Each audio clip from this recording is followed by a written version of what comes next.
Alright everybody, what's up? Just give me a minute or two to finalize everything, and we will get started here.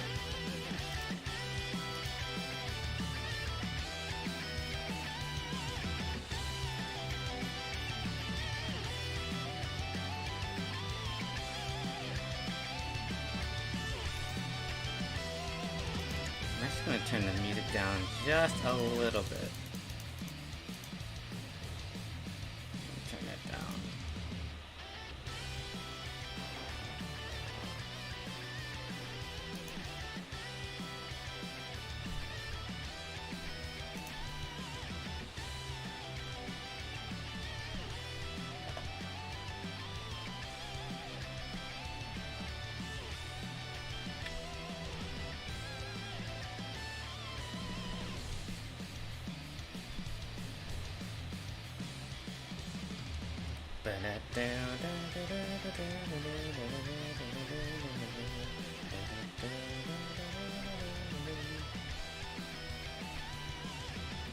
Alright, so I'm gonna actually do this so not too loud. Okay, so my audio levels look good. I'm not lagging. Alright, we're all good now. Okay.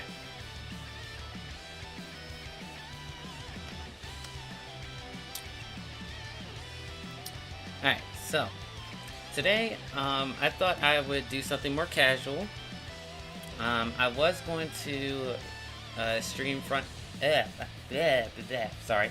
I was going to stream Sonic Frontiers and finish the game today, but I decided that I'm gonna either do that next week or this weekend.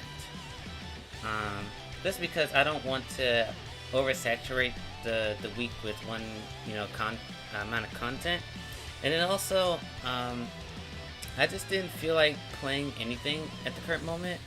I did have a really long day at work, so I'm not really in the mood to play against other players, even though Melty Blood and Guilty Gear got some major patches released. Actually, I think both of them released today.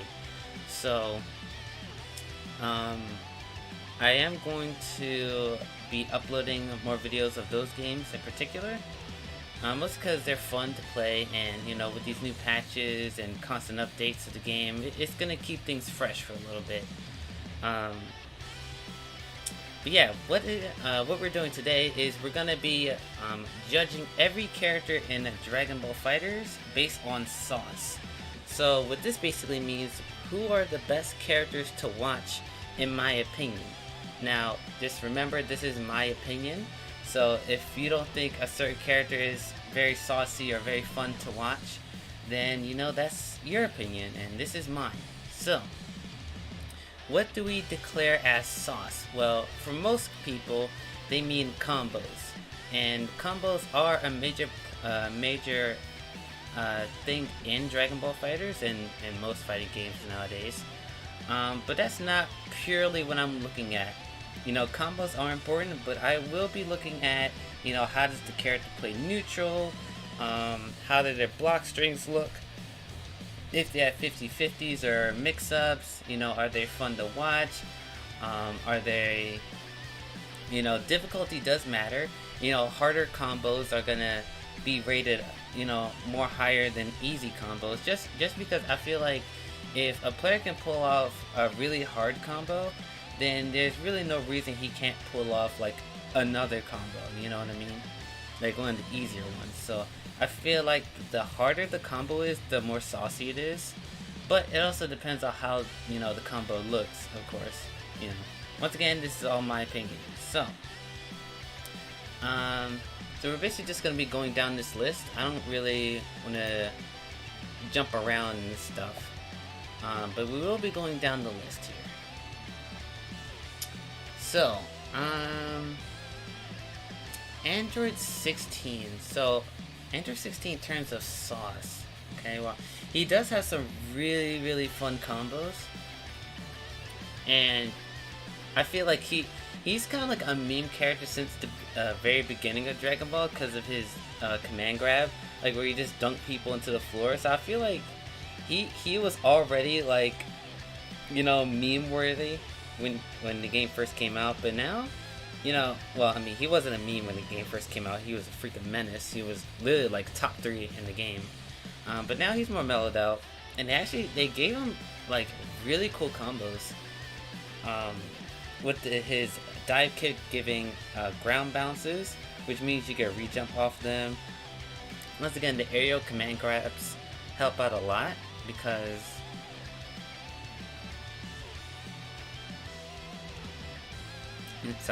the aerial command grabs help out a lot because they're just really fun to watch people just get dunked, especially when it kills.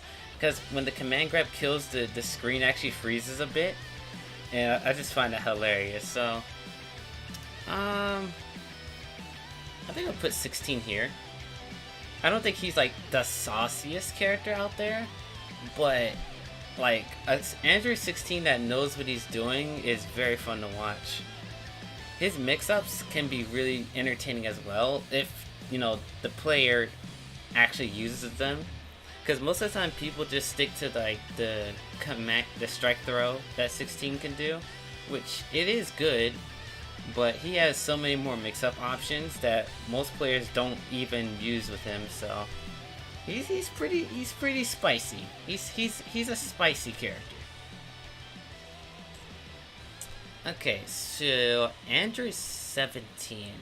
17 is like in a weird spot for me because, like, on one hand, I don't like his combos like at all, but I'd be lying if I said he didn't have any cool routes. You know, with his JS, like his JS allowing super dash and stuff. And it allows him to actually use his Rekkas. Since he has aerial Rekkas, he can actually use air Rekkas and then continue to combo. So like 17 does have some pretty saucy stuff. I just don't like the way he mixes people. Cause like his Rekkas are just kinda like autopilot mode. Of course you have to like manually do like the high lows and stuff like that, but to me when I watch 17, he just feels like an autopilot character, so he's like the middle of the road here. Like, I don't think he's horrible, but then I don't think he's like great either.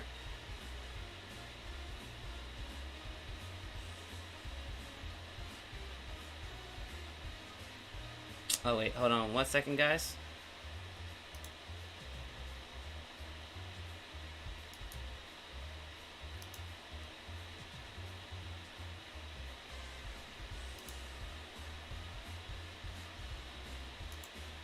Alright, sorry about that.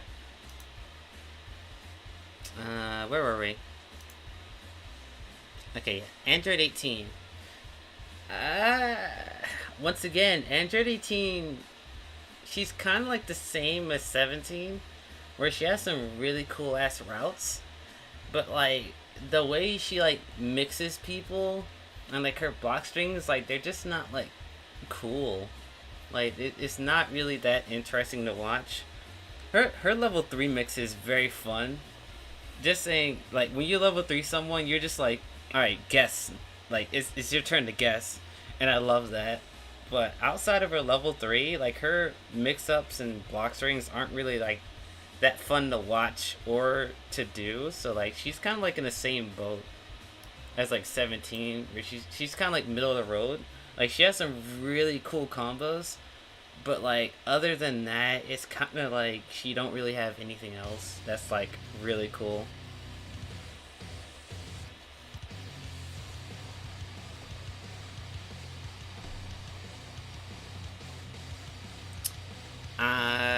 Yeah. I don't even want to talk about this character. This character is so boring. Oh my god. She is so boring. And it's not even the fact that, like, she's well she is still top tier, but like even when she was like number 1 in the game, like I still didn't like watching her. And the thing is, I think my major issue with her is the fact that, like, because she's so well rounded, it doesn't feel like anything she does is like, how do I word this without sounding stupid? like like she just does everything well.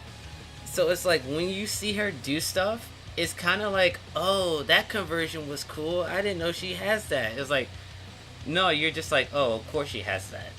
You know what I mean? Like, she's just that well-rounded of a character that, like, literally nothing can surprise you with this character, like, at all. Now, I will admit, like, her steals do add variety, but they're only one use, and most players that use 21 only use her yellow steals. So it's like, they don't even use her other steals for combos or anything like that. So it's like, you'll only see one or two steals. Like, she's so boring. Though her level 3 before it got nerfed was lit. I'm not gonna lie. Like, literally the same thing as Android 18. You hit your opponent with that level 3, and you're like, alright, nigga, guess. That shit was lit. Even though I didn't play her, seeing people get hit by that shit was fucking awesome. That shit was cool. A Bardock coup. Bardock in terms of sauce.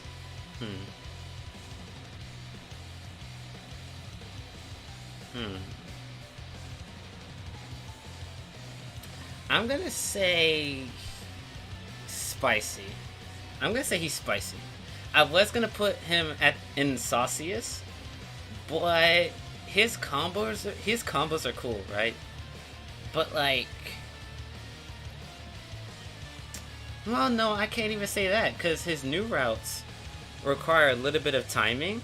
So it's like, it's not like autopilot. Like, well, most of his routes are because it is 5LL. But like, he does have some complicated combos.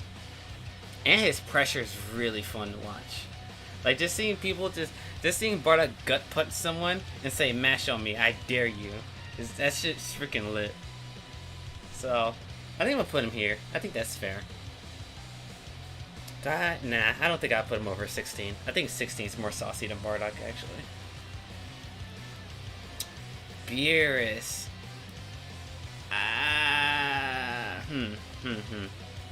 This is tough. I don't know about Beerus. Because I want to put him super low, because most of the people that play him don't even do the cool shit. But when a Beerus player really wants to show off, like, Beerus can, like, first of all, he has some really unique combos that also do damage. That's the thing. Like, you're not losing out on doing his saucier combos. Like, in fact, you're increasing his damage even more. So, although his pressure is not really fun to watch either. Well then, nah, I can't even say that, because he has orb setups. Like, you hit the opponent to the ground, press orb, and you're like, alright, try me. Like, literally, Beerus just stands there and it says, try me. I'll anti-reflect you. I think I'll put here. I don't know if I can put him in sauciest, though. It's something about Beerus that I just don't like, but I don't know what it is. I legit don't know.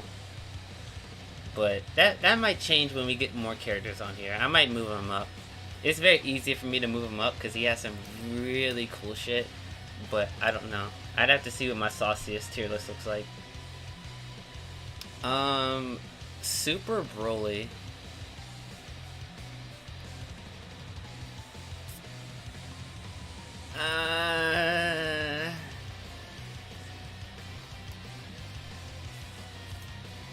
I think Broly's cool, but like, it's literally only for his combos.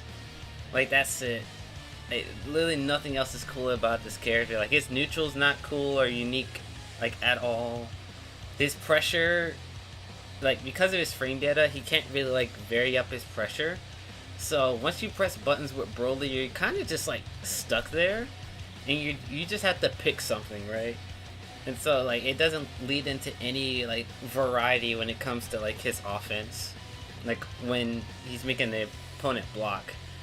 But when he hits the opponent, like Broly does shit tons of damage, and they're not that hard to do. That's the thing. But on the other hand, like if you have like certain assists, like you can do like JS loops in the corner and shit. So like Broly can like have some really cool sauce, but overall I don't think he's that fun to watch, to be honest. I think he's fun when he kills somebody. Like when your opponent is like 70% health, and then Broly gets that medium starter, and then the opponent just kind of just stares at the screen because you know like his character's gonna die. That shit's lit. That's just fucking lit. I love that. But other than that, I don't really think Broly's like that crazy. He's just kind of like, I hit you, and I combo you for like 30 seconds, and then you die. Like that's literally it. I might move him up though. I might. Like I said, depending on how this list turns out, I might move characters up and down.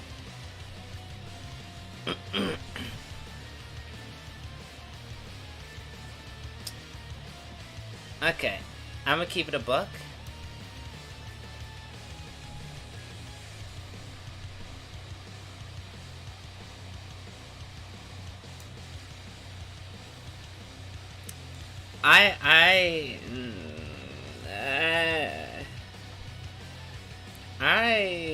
Okay, I might move him down just a little bit, but hear me out. Broly's combos are so boring. Like, when he actually hits the opponent, he's like the most boring character like ever. Like, he doesn't have like any cool shit besides like sparking like stuff. But like base Broly, like he's boring as fuck. But bro, when this nigga, when he hits you with that level 3 dog, and then he stands there, like you don't have to like meaty, well you have to meaty, but you don't have to like safe jump with Broly, like you don't have to do any of that. You can literally just stand there. After you're level 3, you stand there, and you're like, guess bitch, am I gonna press or am I gonna grab? And you have full control over that, unless your opponent has a DP. But like Broly, like DBZ, like this Broly is like the complete opposite of this Broly, where Z Broly is like so fun and like fun to watch when he hits, like when you're in pressure or disadvantage state, but S Broly is like fun to watch when he hits you, and that's about it. So it's like I'm gonna move him here. Actually, I don't think he has the combos to be up here with the rest of these guys. But Z Broly and pressure, bro. This dude, bro, he can literally make you block once. Like say like you block an assist, right? Broly runs up to you and he's like, "All right, nigga, guess." Like, bro, that's just lit. I don't like Broly as a character, but I'd be lying if I said his pressure, though basic, is fun. It is pretty fun.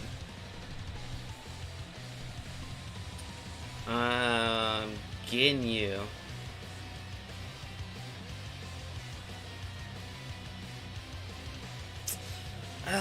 Ginyu.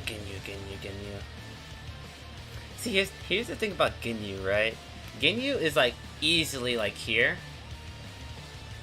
but like I don't like Ginyu. That's the problem. If I actually liked Ginyu as a character, like he's easily here, but like because I don't care about Ginyu, it's like kind of hard for me to root for him, like ever, because it's Ginyu. But his like unique mechanic with him calling in the Ginyu Force is such a cool idea, and like over like these couple patches, like they just keep giving him shit. Like they just like Arxis. I feel like Arxis is like the biggest Ginyu player like hype man Like, they will not stop giving him shit. Like, ever. So it's like, I feel like I have to put Ginyu up here, even though I personally don't like Ginyu, like, that much. But I'd be lying if I said when you block an assist or get a knockdown with this character, and he calls Goldo and Raccoon, and he's like, alright nigga, am I going left, right, higher, low, or DR? Guess, bitch. That's just lit. And also his combos are cool as fuck. So, Ginyu kind of has everything, but I don't like the character. Yo, what's up, Eldo? What's good?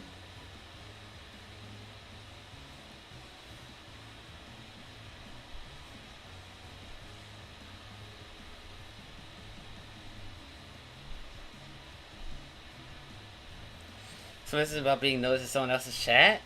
I was watching a Type Lumina stream on Twitch from a dude called Makoto Fox, because I usually watch him for Melty Blood stuff, and I said what's up in the chat, and someone actually said, yo, I love your Krillin videos, True. And I was like, holy shit, you actually recognize me? And I was so hype. I was like, holy shit, you actually know who I am? Like, what the fuck? Like, I never thought something like that could ever happen.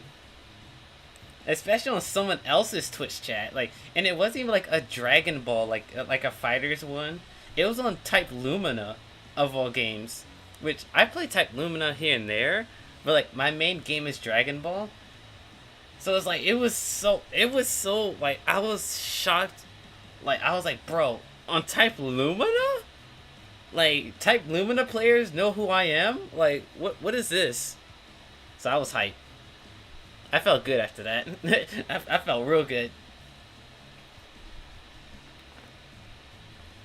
Also, how's the music? Actually, I managed to download like over 500 songs. So, they're all in my library. So, hopefully, the music is clear and it won't get interrupted by YouTube ads. So, yeah.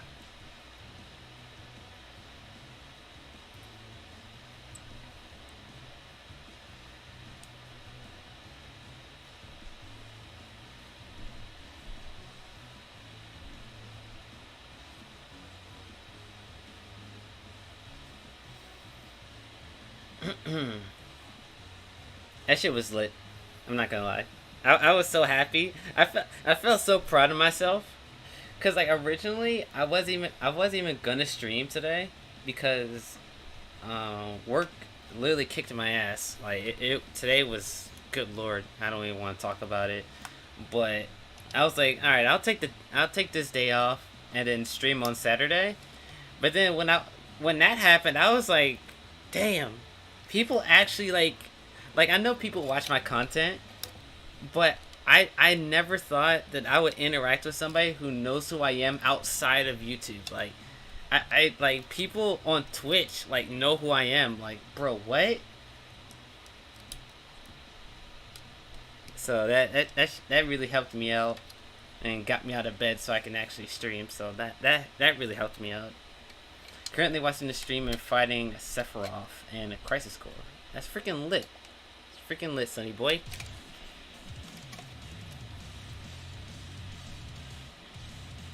Alright, so who are we talking about next? We're talking about Cell. Cell, easy. Cell's easy up here. I love watching Cell. Dude, Cell's loops... Cell was like the originator of loops in like early Dragon Ball. Like, Cell was like the very first character to like actually like have loops. And ever since then, like, no matter what character to have loops nowadays, like, you could just look back at Cell Season 1 and be like, yeah, Cell was cool as fuck back then. And I still think Cell's cool now, like, bro.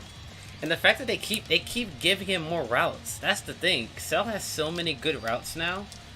And, bro, Cell, like, this isn't a tier list of how, like, good characters are. But dude, when he makes you blockable, bro, like you don't know what he's gonna do, and I love that. Like he could do like his anti-air kick with assist and 50-50 you, or he can go rolling crush left right. Like bro, this character is fun as fuck to watch, and I like playing him too. So he easy up here at Sauciest. It's not even a freaking question.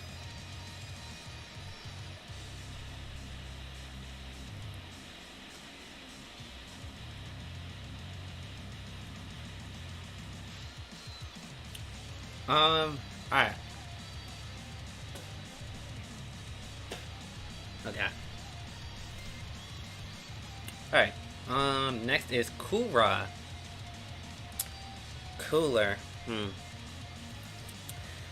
Cooler's weird, cause like Cooler, I like Cooler as a character, but like in game, like he has cool stuff, but like nothing that makes him like different from the rest of the cast. Like he kind of just has what the cast has, and that's about it. Like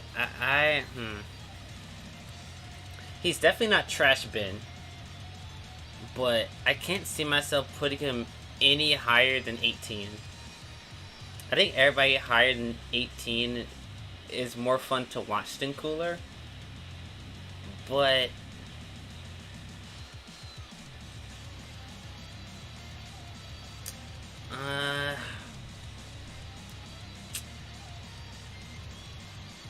I think Super Broly has more fun combos. Yeah, I think I'm satisfied with this. Yeah, Cooler has some cool looking stuff, but like for me like his stuff doesn't look different. Like systematically his stuff isn't any different than what like the most basic good Dragon Ball characters have, right? Like a lot of characters have Super Dash in the beam, Ki Blast in the Super Dash. Like there's more characters with like loops, with Ki Blast loops now. Like his stuff looks cool, but like none of them stand out like, yeah, this is a Cooler combo. Like I don't know. Cause like even with S Broly, like S Broly has routes that literally nobody in the roster can do. Like his JS loops, like his air 2H being a command grab, meaning he gets even more combos. Cause he doesn't have to worry about his smash attack. Like S Broly, even though he's this low, he has like some of the most unique routes in the game. But then you look at Cooler and he's like, I have cool stuff, but it's not different like other characters. And then Cooler also doesn't have like a command grab or something like that, to where like if Cooler makes you block, it's not like when I watch Cooler do pressure, it's not like with Broly and it's like, oh yeah, this nigga about to get snatched. Watch this shit. It's like when I watch Cooler do his block strings, I'm like, oh well, now it's just an endurance test, like basically. So Cooler's pretty He's kind of He's definitely not 21 level, but I don't think he's any higher.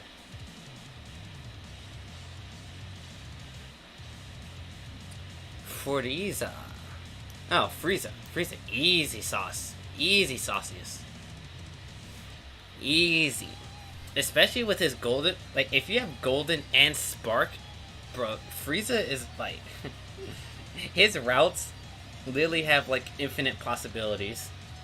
When it's golden form and sparking, bro, Frieza has like infinite potential, like combo potential. Like he's probably like the best combo, has like the best combos like in the entire roster. When he's golden and has spark, he has the best routes in the game. Like visually wise, he has so many different routes that actually do damage. Like this character will fuck you up. But also, I think his zoning is pretty interesting. It's not mindless zoning like with like Happy Chaos, like in Guilty Gear and shit. it's like you have to know where your opponent is to zone with Frieza, and I think that adds to the experience to where it's not auto zoning. You have to know how your opponent moves in order to zone well with Frieza, especially since like super dash is a thing. So it's not like you could just spam projectiles and you know that's your zoning game. But it's like no, you have to like actually like know where your opponent is. But even up close, like Frieza's like really fun to watch. So I think he's really saucy. Do I think? Yeah. If we're including Golden, then yeah, he's easily higher than these two.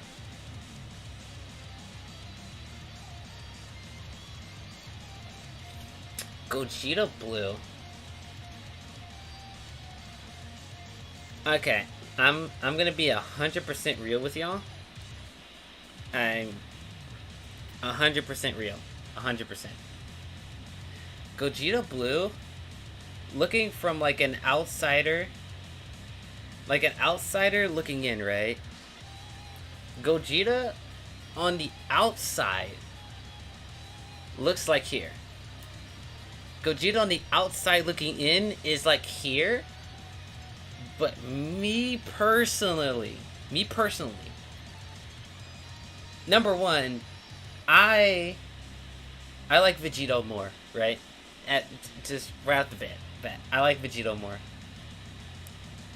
But Gogeta Blue specifically, I feel like he is so hard carried by the movie, right?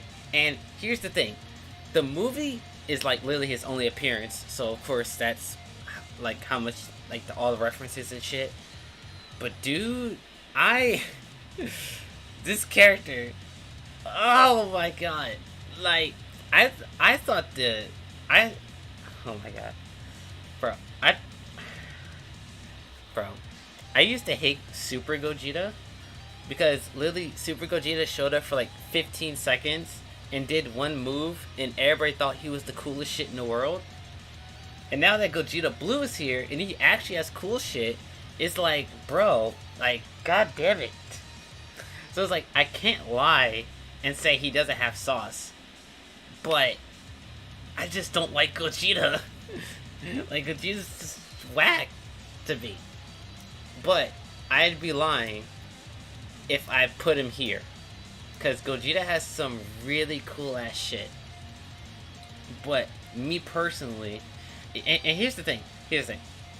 I think Gogeta base, right, without sparking or limit break or any of that stuff, I think he's a pretty saucy character. Like his re-jumps are fun. They're cool to look at. You know, his DP is very questionable. It doesn't make any fucking sense, but it's a cool move. But when Gogeta has Spark, he's like here. Gogeta with sparking is like here. He's the most boring character I've ever seen in this game. And you wanna know why? It's because of those damn key loops. I hate his key loops. I hate him. I don't like him at all. I don't like his key loops.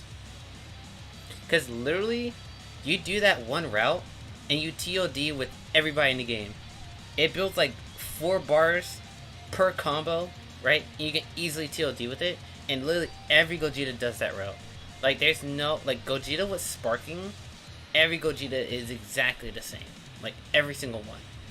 At least without sparking, like most players do the re-jump because that's like the most optimal like combo for him. But like some players don't even like really rely too much on the 2H re-jumps. You know, they just like doing like his DP into Dragon Ball B&B stuff into Rekka, right? So there's a little bit of diversity with Gogeta Blue. But every sparking Gogeta Blue fights exactly the fucking same. Like every single one. And it's mad annoying. It's boring. It's literally boring.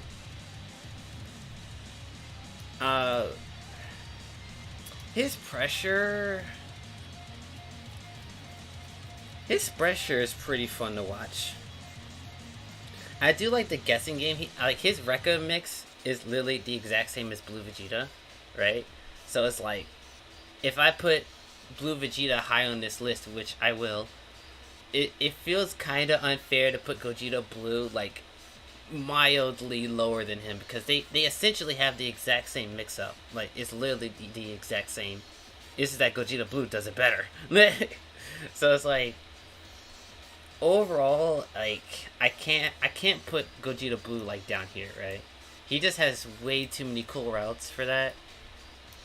But the hater in me wants to put him like down here, cause like, dude, and maybe it's because he's so prevalent in the meta right now that like I don't know. He's just mad boring. I just don't know what to tell you. But I'm gonna put him here for now. I might move him here, maybe, but he's here for now. I just don't like Gogeta, bro. I just don't like him. Alright, Adult Gohan. See, Adult Gohan, like, Adult Gohan from like level 0 to like level 5 is like here. You know, his loops are cool. His pressure is pretty, like, whenever like you do his like Rekkas into assists and you're like, alright, guess high low, that's just lit. But other than that, it's kinda like right? But level 7 Gohan, bro, the routes, bro. This character's like here. Like, actually no. Like here. Like level 7 Gohan is like the most hypest shit ever. Especially when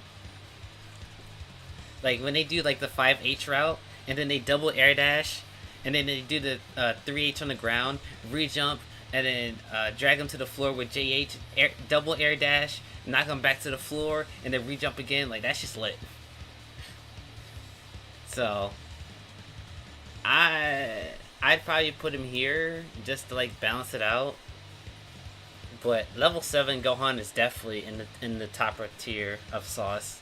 Like that character, like level 7 Gohan, and it's not even just his combos. Like whenever you make this character block, dude, like it's annoying when you fight against him, but when you're just sitting there watching Gohan, right? When Gohan's blocking, and then you see the opponent just, alright, I'm just gonna EX DP EX Licks. Like, that's just so funny to me, because like it just shows like they just don't care. Like, they really don't care about anything you toss out, and they're like, all right, well, I'm just gonna win now, and it's just mad funny. And what's funny is if they bait it, and then the Adult Gohan player gets tight. Like, that's just fucking lit. I think that's mad funny when they bait the DP, and then the Adult Gohan player gets mad. That's just fucking hilarious. Teen Gohan.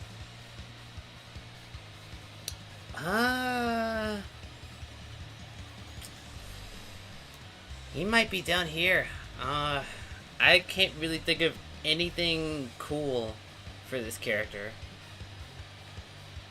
I mean, he does have the mix-up that Adult Gohan has. Like, with the kick assist, and then you're like, alright, guess bitch, type shit. But, like, his combos, like, just aren't, like, cool, like, ever. Like, his routes all look exactly the same to me. So it's like, Also, this auto combo annoys the hell out of me whenever I see it. So that's also a thing. So I'm gonna put him down here for now. I might move him upward, but I really can't think of a single route that's unique to Teen Gohan that I actually like. Like, I can't think of a single route for him.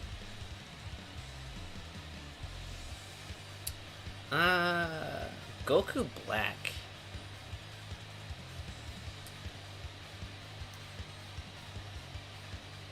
Yeah, Goku Black's down here too. I can't think of a single cool route for this character.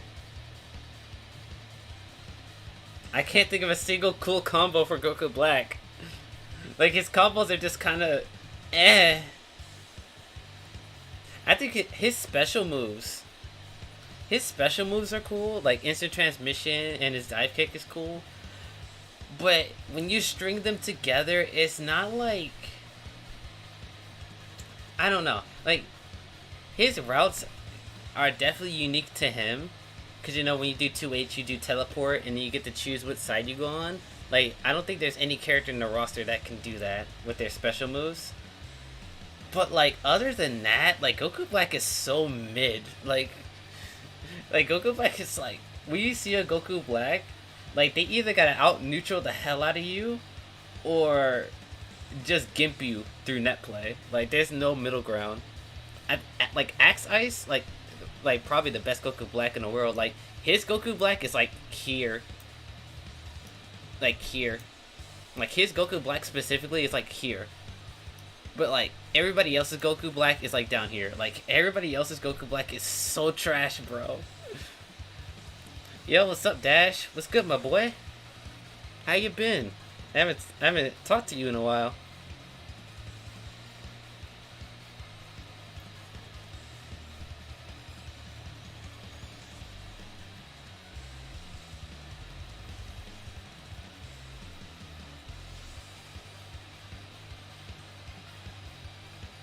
You still at work?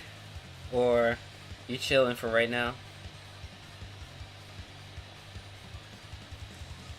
Alright, yeah, back to Goku Black, like, dog, Goku, like, literally everybody else's Goku Black is so boring. Axe Ice is, like, the only cool Goku Black, and, like, peak, he's probably, like, here, or, like, here. Like, peak Axe Ice is, like, here. But everybody else's Goku Black is, like, down here, bro. Like, they're so fucking boring. Oh, you're at work? Damn. Yeah, bro, I don't... Goku Black is not fun to watch, dude. He's not. He's not fun to watch at all. He doesn't have anything cool. Like the coolest thing... Like, here's the thing. The coolest thing I'll give him is his instant transmission and his dive kick. Like, those are actually pretty cool moves. Outside of that, bro, his routes all look the same.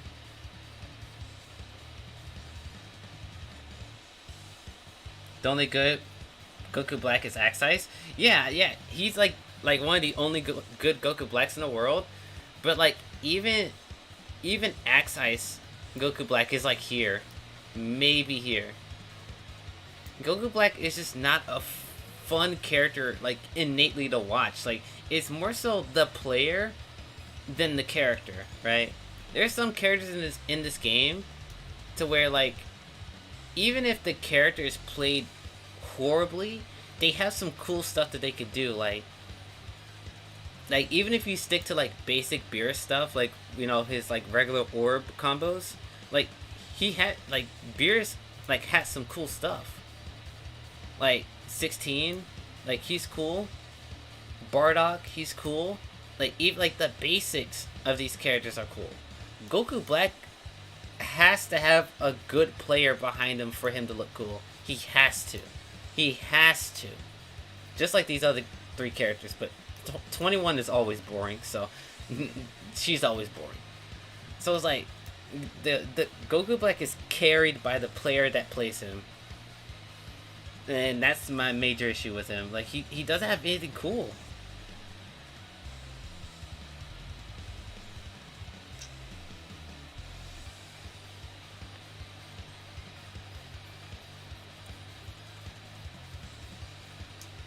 Alright, GT Goku. Okay, so here's the thing about GT Goku, right? I hated this little shit. I really did. I hated him. Season 2 GT Goku, I hated him. Yes, sir. Bardock and Spicy, yes, sir.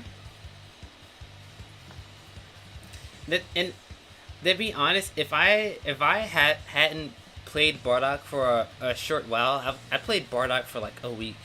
like practicing his routes and pressure and stuff. If I hadn't done that, Bardock would have been like down here. Like, I'm not gonna lie, like Bardock would have been down here if I didn't train with him, like at all. Like when I actually learned his stuff, and I'm like, oh, okay, that's pretty neat. I like that. If I didn't do that, bro, this nigga would be in the trash bin. I mean, Bardock himself as a character kind of carries. Like he probably would have been here, like just because I like Bardock. But like, if I hadn't labbed him, like he would have been like down here. I'm gonna keep it a buck.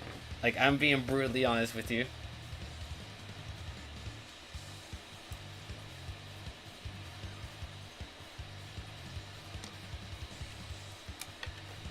You got some Bardock sauce a little bit? You got, bro. I'm waiting for those matches so you can show me your Bardock sauce, bro. I'm waiting for them. GT Goku. So, GT Goku. Like I said, I hated this little rat, right? But I think the changes they gave to him overall were fine, right?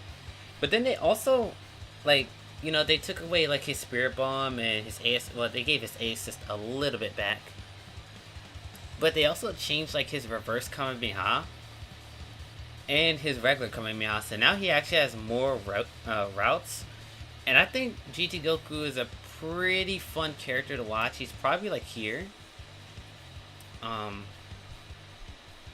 There's definitely a gap between good GT Gokus and bad GT Gokus. Right? There's definitely a gap.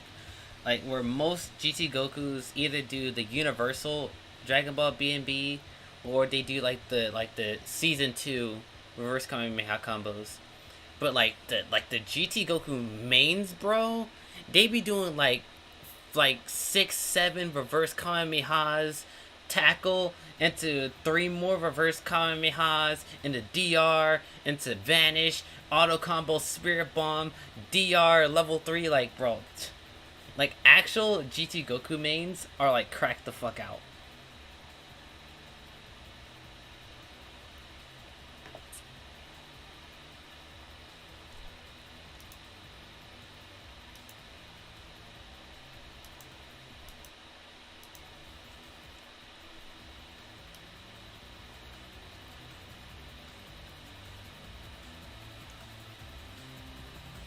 I'm gonna turn that up a little bit. That's a little bit. You getting the corner loops down? You think you might switch to playing with analog? Now getting more used to that since you're playing on the Switch at the moment. That's fair. I I can't play analog in fighting games. I can't do it. I'm not built for it. I can't do it. Even if I was forced to, I don't think I could ever play a fighting game with the analog stick. I think my inputs are too sloppy with analog in order to do them. I think they're way too sloppy.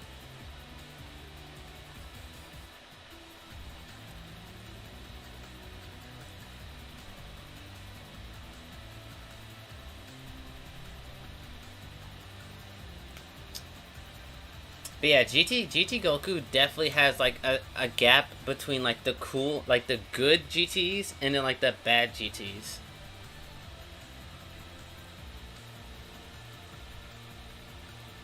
Actually, I think I'm putting... Nah, because his pressure is kind of whatever. Like, when you block GT, you're kind of just like 5L, 2L, 5L, 2L, 5L, 2L, 2S. And that's... Well, then again, he does have 3S high-low. So, like...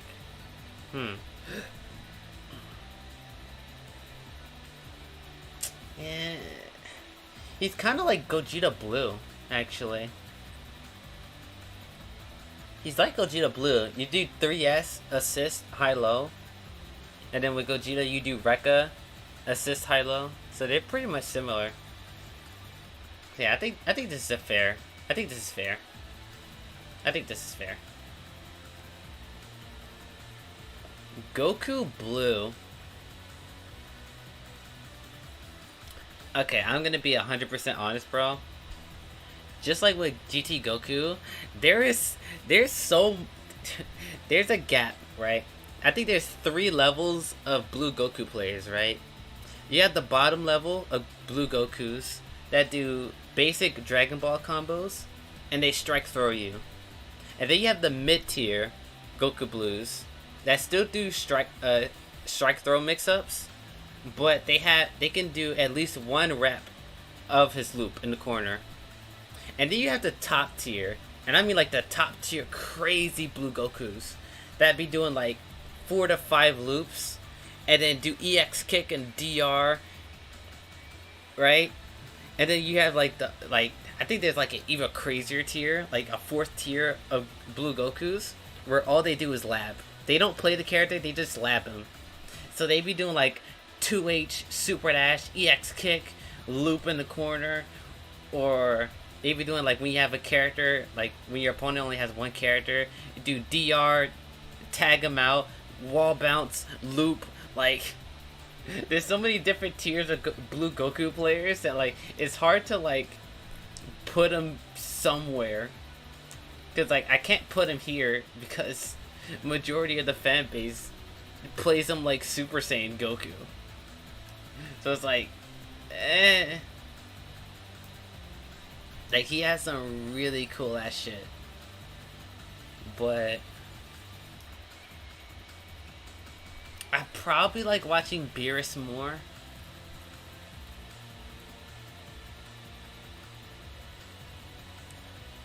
Yeah, I think I like Beerus more. Do I like watching Adult Gohan more than Blue Goku? I say probably. Actually, no. Adult Gohan has some way cooler routes.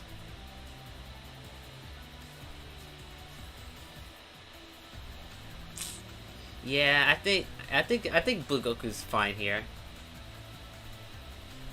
Cause like 16 and Goku like are like rejump heavy. Like once you learn their rejumps, bro, their damage like skyrockets, and then like their routes, like I said, there's like different tiers of like blue Gokus.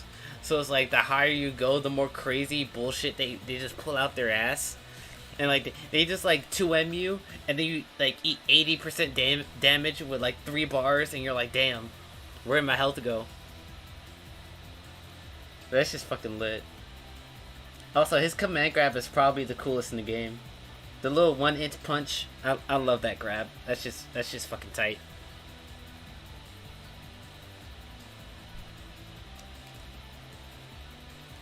You feel like analog has helped you with IEDs? Well, you can use in Dragon Ball. You can use macros for your instant air dashes.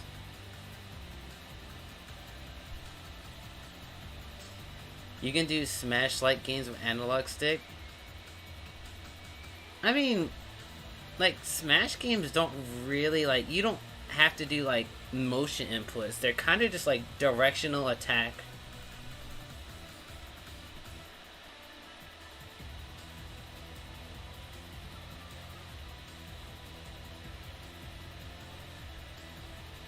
I know there's some characters in Smash that have, like, actual motion inputs, but I feel like majority of them are just like direction and attack for the most part.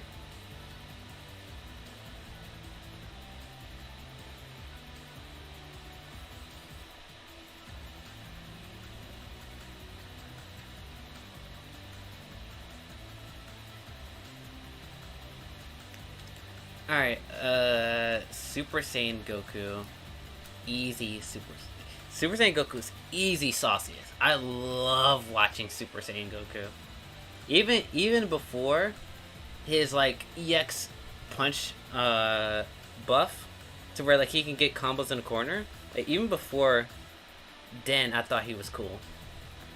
I didn't think he was like saucy at the time. Like I would fully admit that, but I would say he's a cool character. Like his level 3 is like my favorite in the game. Like I love his level 3. His double Kamehameha routes like back in season 1 were like so satisfying to pull off, and it did a shit ton of damage.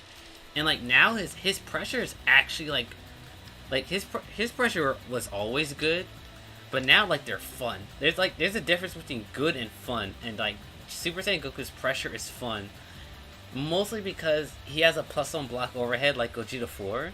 So like you can really like stack, like mind stack your opponent, where like you're like, all right, I'm a jab. Am I going DR? Nah, I'm just gonna punch you over the freaking head. You block it, all right, then I'm plus. Guess left, right. Like that's just fucking lit.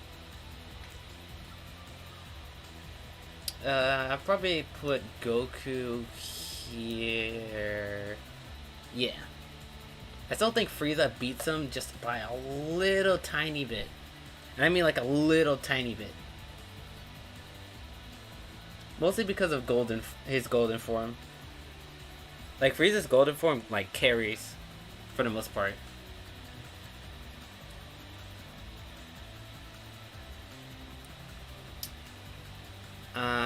UI Goku.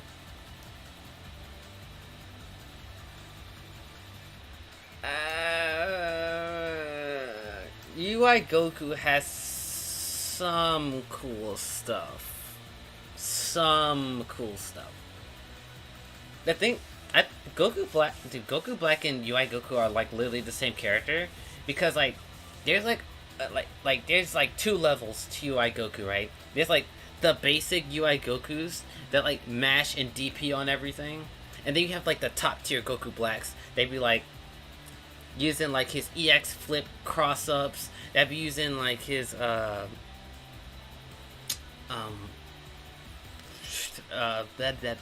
what's the freaking move? His JS, like to do re-jumps mid-screen and shit. Like those UI Gokus are probably like here, like here to here. But like everybody else's UI Goku is like here. Like UI is like the most boring character for like majority of the player base. Like they just play him so lame. Like it's so hard to watch UI Goku. And it's not even it. And here's the thing: I have a personal like vendetta against this form, because Omen is like the true Ultra Instinct to me. Like Omen, like UI Omen Goku is the best UI transformation. And the silver hair just freaking ruins it for me, bro. The silver hair, bro. It's like, why? You could have just kept it black, or they should have kept it black. Like it was perfect. And then they gave him freaking silver hair, and it's like, oh, okay, cool, I guess it's fine. But like, bro, this character is so hard to watch because everybody plays him like a fucking monkey. But I'd be lying if I said he didn't have some cool shit, especially when like the players are actually good. It's kind of like the same thing with Goku Black, where like the strength of the player draws out the sauce of the character. So like they're like inextricably locked together. I feel like these two are literally the same character. Like at low levels they're boring as hell, but at high level they can be like really fun to watch. But yeah, overall this character is boring as hell. I don't find enjoyment watching this character at all.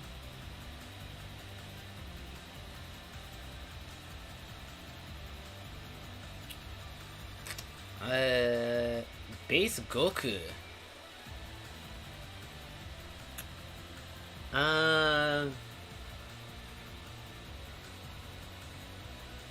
You know what? Screw it. I'm putting him down here. And you wanna know why? You wanna know why I put him down here? Do you guys really want to know why? Wait, let's see if Eldo and Dash can guess why I put base Goku all the way down here. Let's see if they can guess. Go ahead, guess. Guess why I put base Goku down here.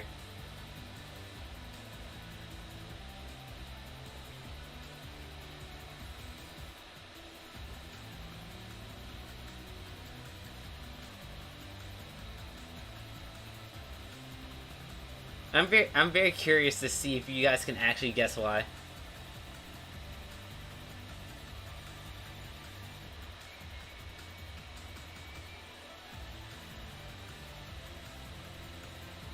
Eldo said boss. That's kinda true. That's kinda true, but that's not the real reason. That's not the real reason. Boss, kinda. He's in that area, but that's not specifically why I don't like. I don't find him fun to watch.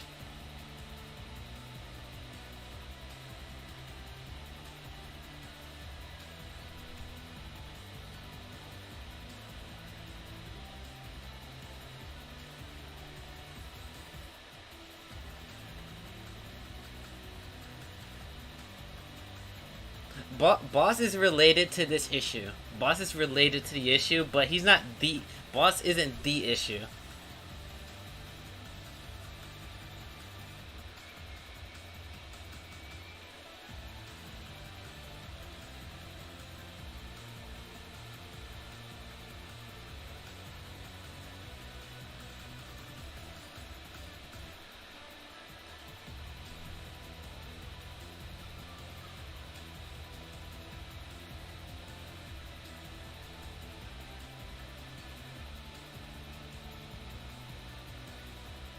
All right, so I ain't gonna waste any more time.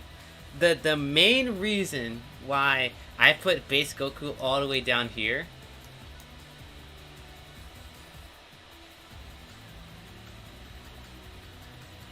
Mashing Kalkin Spirit Bomb. Yes, not all of them, but specifically Spirit Bomb. His Spirit Bomb mechanic puts him down here. Both the assist and the special move itself. That special move is so freaking corny to me. I don't like that move at all. Like, I get the concept, right? You know, using a charge move to like get a special move, but like, oh my god, this move is like the bane of my existence.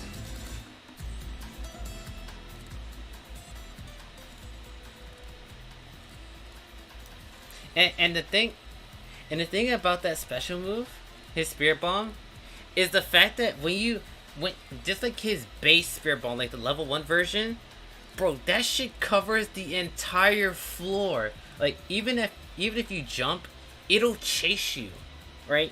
So you have to block it. And oh my god, when you get clipped by that shit, and then he does 2SS and then he TODs you, bro, I'm like, bro, this character's sleep. I'm like, bro, this character's so whack. I will admit, his loops are very fun to do. His auto combo loops are very fun. But other than that, this character is so sleep.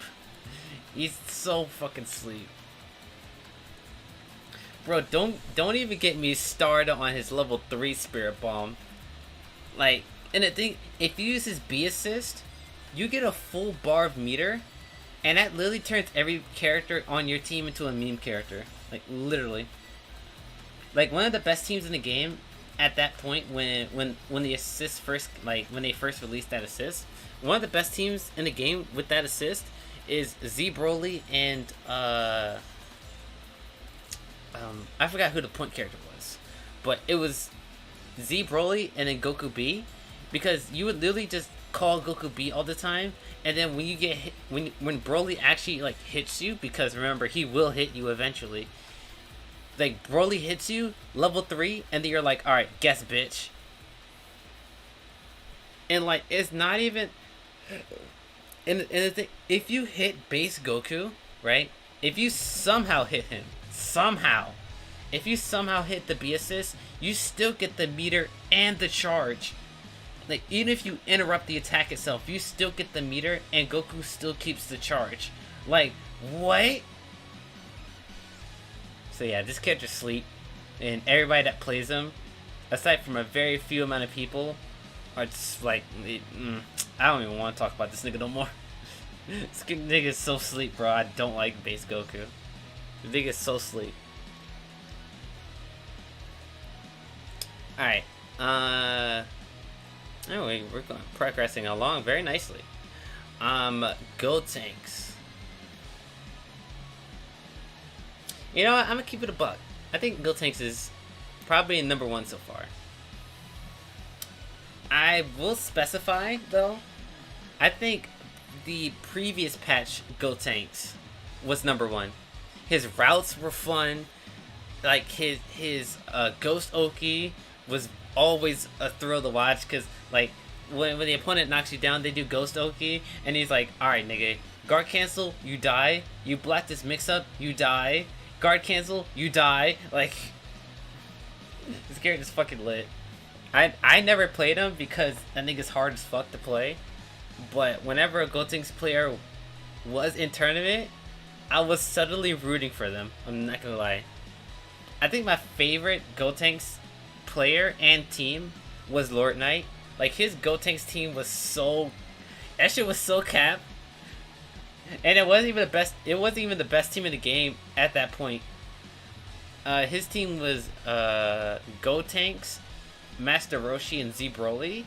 That team was so fucking cheap. But Lord Knight is like probably like my favorite Gotenks player. Well, he doesn't play Dragon Ball anymore, but at the time he was probably my favorite Gotenks player. That shit was fucking lit.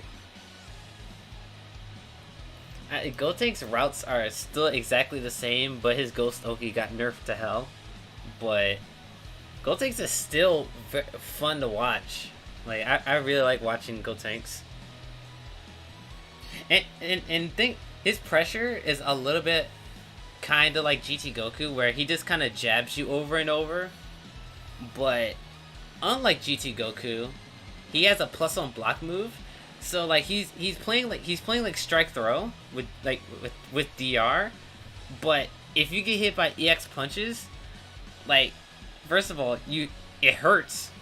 And then second of all, if you block it, you're plus.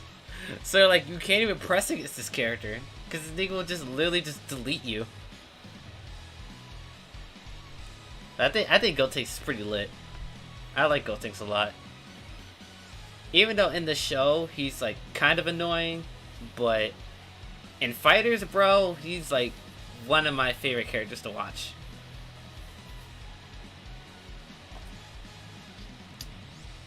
Hit sleep. I don't like hit. Sleeper. Sleep. Mad sleep. You know what? No. I'm gonna create another tier. Hold on. I'm gonna create another tier.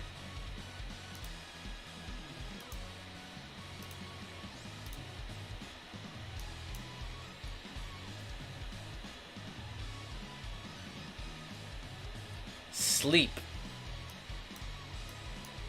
I'm gonna make another tier specifically for these two characters, cause oh my god, these characters are so sleep. Oh my god. And here's the thing.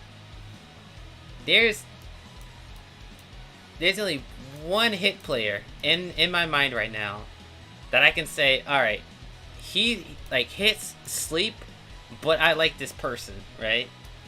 21, there wasn't anybody like that, but oh, I don't like this fucking character at all. His pressure all looks the exact same.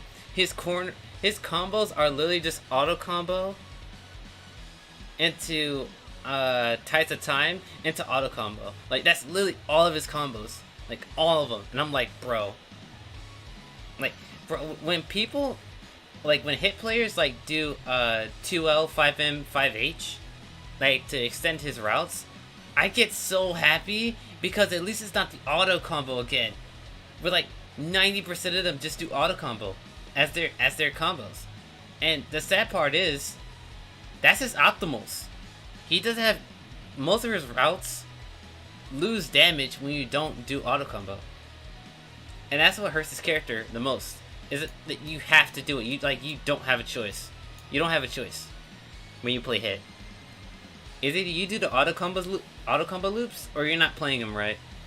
And he's bro. I can't do it. I can't put him with these characters, cause at least top tier players can make these characters look fun. But these two, There's only one person that I actually like who plays hit, but that's it. Like every other hit player, I'm just like, go ahead, sit down somewhere. Like I can't do it. Can't do it. Can't do it. Can't do it. Can't.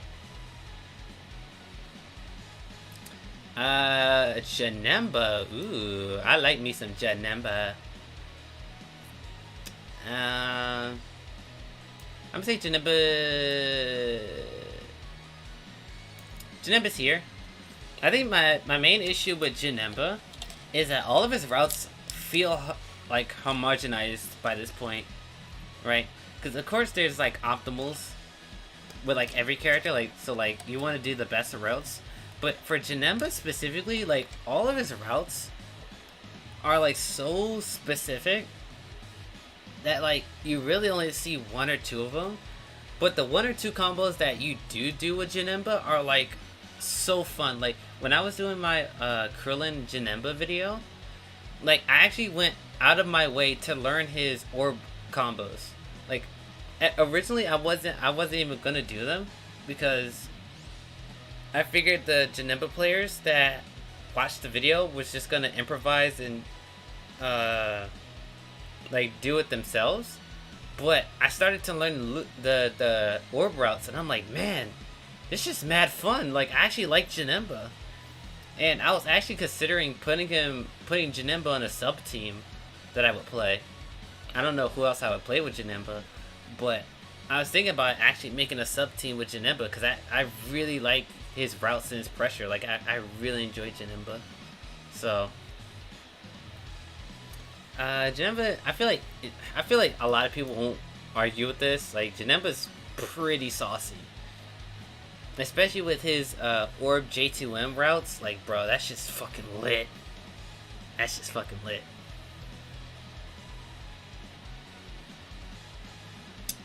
Jiden.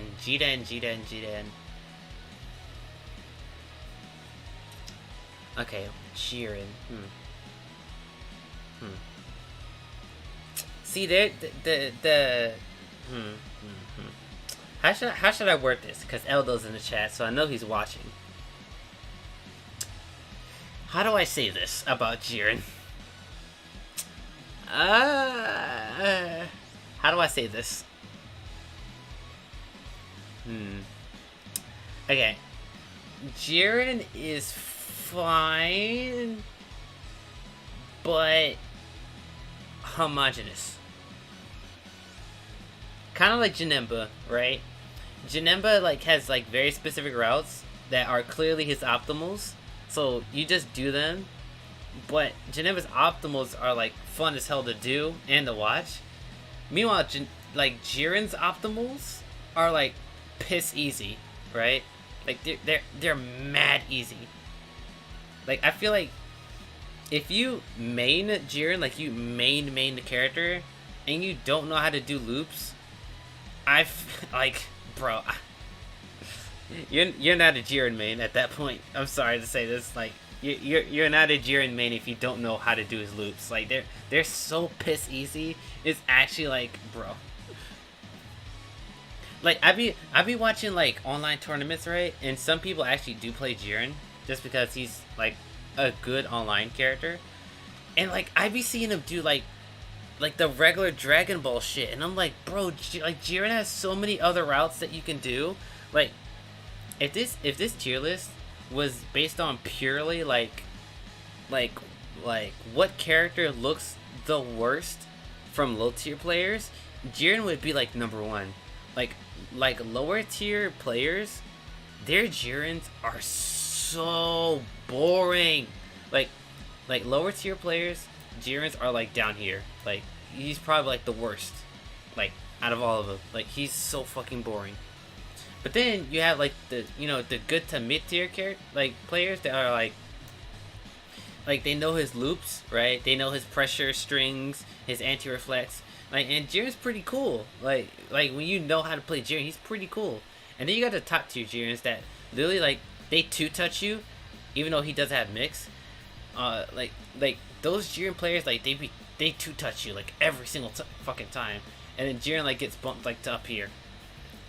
So like Jiren is like caught in a three-way tier, and I don't know where to put him.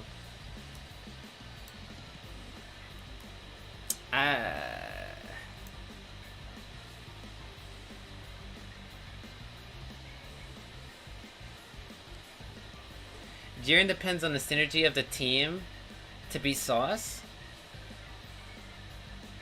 That's true, actually. That's true. Because some characters can actually like give him some really good stuff.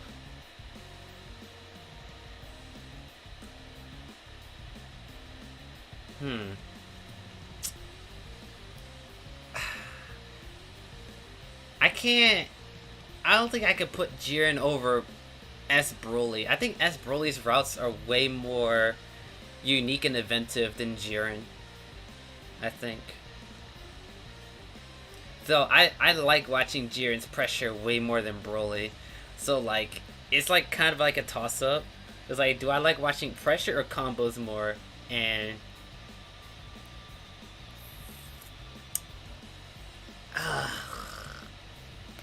you know, actually, I'm gonna put him over S. Broly purely because his pressure strings is anti-reflex. Like most people don't even like know how to fight Jiren, which it isn't hard to fight Jiren, but most people don't. So it's like when when you get snatched by Jiren, like not even by his 5H, like when they like hit you like the high block stun assist, and they just super jump float left right, and you gotta guess, and then he freaking 2-touches you. That's just fucking lit. Like when Jiren 2-touches you, that's just fucking lit. I go crazy. You're like, all right, 2L, and then you get slightly knocked down, right? And they just make you block for like 5 whole minutes, and then your opponent gets tired of blocking, and then they mash, and then Jiren 2Ls you again, and then he 2-touches you and you die. Like that's fucking lit.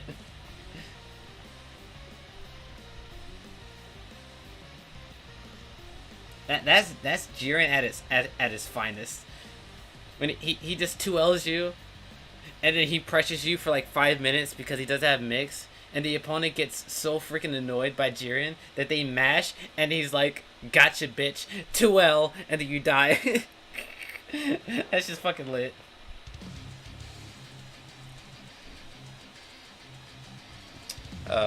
Yeah, Jiren's like here. I don't think I could put him over base Goku though. I think base Goku has better combos overall than Jiren.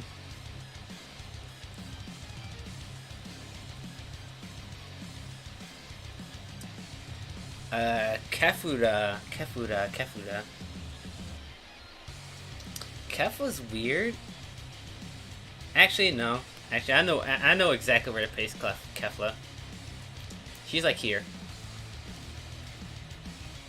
Kefla is just like Goku Black and UI Goku. Kefla is very dependent on the player being good for Kefla to stand out. Like Kefla is very dependent on the player being good. It's like top tier Keflas that like know her routes and like have like teams built around Kefla. Like Kefla looks like hella fun. Like you do the orb and the super dash into assist and then you re-jump. Like Kefla has some really cool ass shit. But then you have like the average low tier Keflas that like player like the most basic character that ever basic in the world, and you're like, oh wow, that Kefla exists.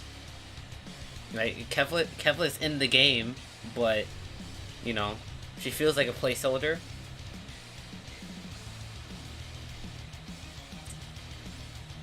But she's easily the best out of these characters.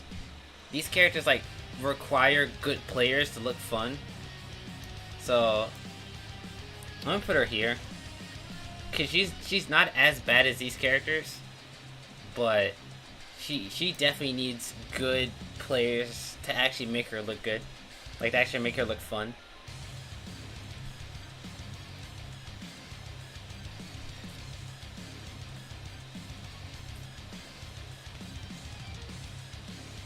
I think my favorite shell for Kefla is Kefla Kid Buu. I really like that team. I like Kefla Kid Buu a lot. Okay, if you put Kefla with Kid Buu A, like you use her 5M and the Kid Buu A, and you literally just like fucking 50-50 them. Like it's literally 50-50 and you're like, ha, bitch, guess, and then you freaking two touch. Like that's just fucking lit. And surprisingly, Kefla Kid Buu is not even like not even like a shell. Like Kefla is already rare, but nobody plays Kefla with Kid Buu, and it's so weird to me. Like I don't get it. Like Kid Buu can use her ball assist, and then Kefla can use his like his block stun assist. Like both of them mutually benefits from each other, and I don't know why did Kefla Kid Buu is so rare. Like I don't get it.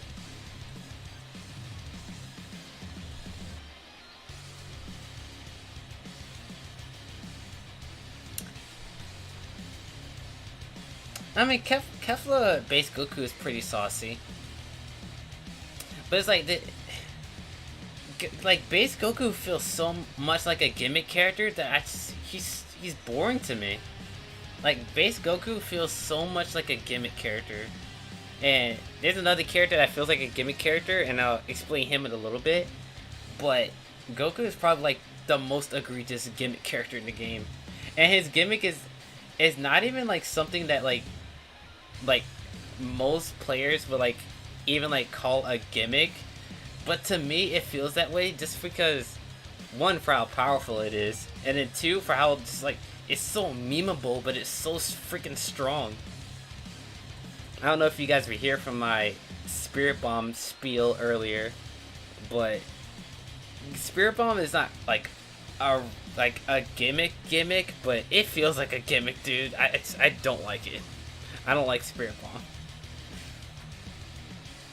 And also base Goku's combos are just kind of sleek. They all look exactly the same to me.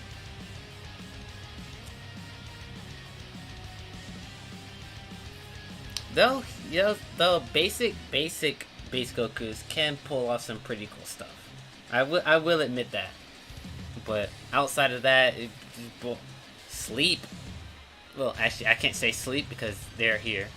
So, characters. Kid Buu. If we were talking about a couple patches ago, Kid Buu would probably be down here with the rest of these guys. But they actually gave Kid Buu a lot of cool stuff. Like his reverse beat with his medium buttons and key blasts. So like Kid Buu has some pretty cool, interesting stuff here. So I probably put him here. I don't really think Kid Buu like pressure is fun like at all. You kind of just like press buttons and then, well then I don't know, because like is his EX ball assist even like real mix anymore? Because I remember they nerfed that, so it's like, is that even real mix anymore? Actually, I'm not sure. I don't know if anybody knows, but I don't think EX ball assist is real mix, is it? I'm not sure.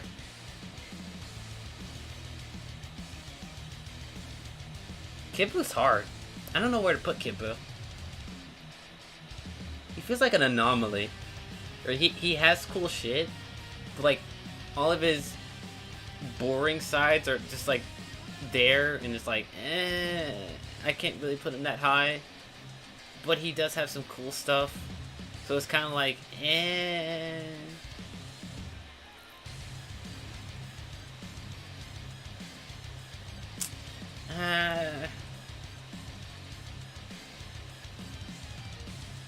I think he's more fun to watch more than Kefla. Would I watch Cooler over Kid Buu? I'd say probably. I definitely watch Jiren in Super Broly over Kid Buu. But I don't know about Cooler, because Cooler feels basic. Well, he is basic. So,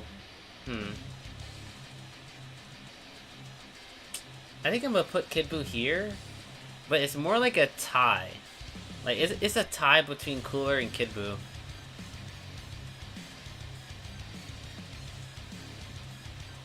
Yeah, I think I'm gonna put him there. It's literally a tie. I don't know. I literally don't know who's over the other. Oh, my main dog Krillin? Bruh. Easy, easy. Krillin's the sauciest character in the game. Easy, easy, easy, easy. Potentially Golden Frieza. Golden Frieza with Spark is more saucy than Krillin. But dude, when I tell you, now here's the thing. I am clearly biased, right? I am a Krillin player, so I pretty much know every single route that he has. So I'm a little bit biased. But don't judge me too hard, because we all saw this coming. We all saw this coming. Don't act like you guys didn't see this coming. I promise you, this was coming, and you guys already knew it. But in my defense, Krillin has some of the most unique and varied routes in the entire roster, and I don't think that that's a hot take at all. I don't think it's a hot take. Especially when you add the fact that Krillin has special level 3 Oki with a lot of characters in the roster, giving him way more mix-ups than a lot of other characters. He has Solar Flare, which gives him mix-ups too, and anti-airs. And his 5M, literally, is literally baby Vegito. like if Vegito was shorter, it would literally be Krillin. Like, those buttons are literally the exact same. And that's just fucking lit. It's like you're just jumping around with Krillin, right, throwing Ki Blasts and shit, and then your opponent attempts to jump in at you, you backdash 5M, and then they freaking die. Like, bro, that shit's fucking lit. And then, while your opponent is dying, you're doing 2 re-jumps per combo, and you gain 2 bars. And you're like, haha, see you in the next life. And then, at the very end, you throw a Senzu Bean to yourself. Like, come on, bro, you can't tell me that's not lit. Come on now. If you guys don't admit that's lit, you're just lying. You're lying. It's just fucking lit. I am not biased. Well, I am, but, you know, don't hate me too much. Don't hate me too much.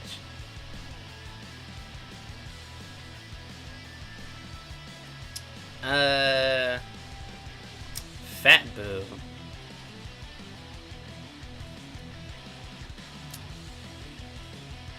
I actually don't know.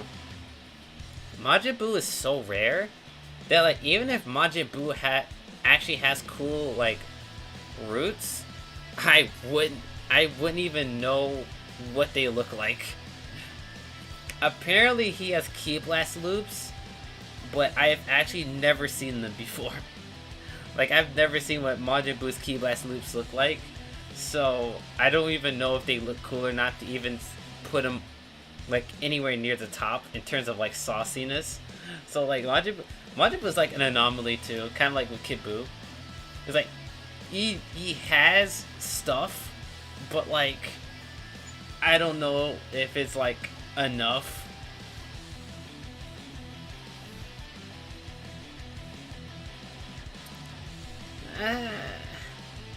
But then again, when freaking Majin Buu puts you in Fat Toss, and he literally just, like, 50-50s you, and the opponent gets mad because he lost to a Majin Buu, that's just fucking lit. Actually, I'm gonna put him here. I'm gonna put him here next to Broly, I think. Just because it's Fat Toss, like, when people get hit with Fat Toss, they already know they're gonna get mixed, and that's just fucking lit.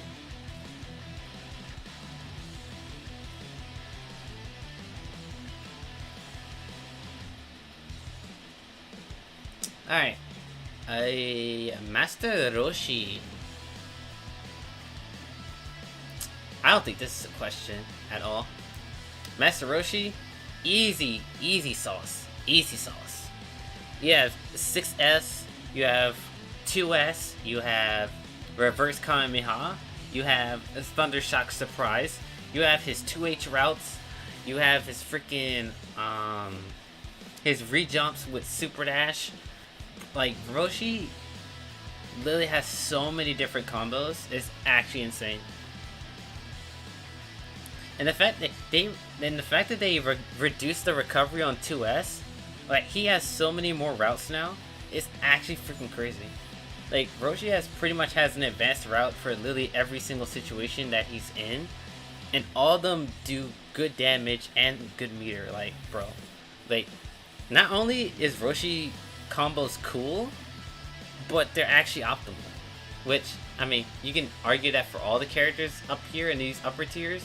But like for Roshi specifically, like there's a clear difference between like the basic Roshi players and then like the high tier like good like Roshi players. Like the good Roshi players be like doing like freaking 2S assists, 50-50 left to right, high low shit.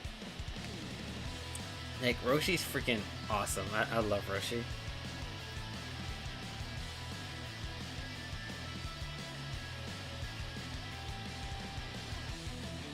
Alright. Holy shit, we still got a lot of characters to go through. Nappa.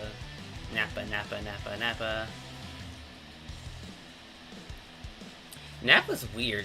Cause like I mained Nappa for a little tiny bit. Well, not a little bit. It was a pretty good bit. It was only like a month or two when I was actually learning Nappa. And like Nappa's pretty fun. I really like it. But then they changed Cyberman, and then now Nappa's freaking cracked out of his mind. So it's like when Nappa touches you, or if you block Nappa, you're kind of like fucked.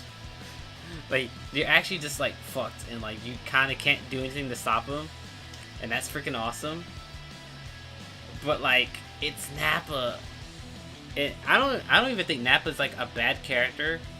Like, he fulfills his role in the series really well.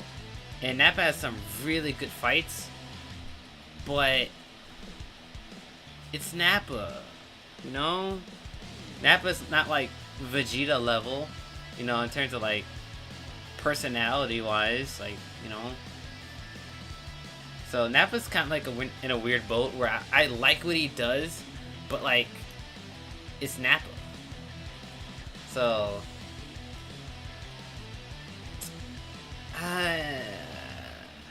yeah, I'd rather watch Nappa more than GT Goku.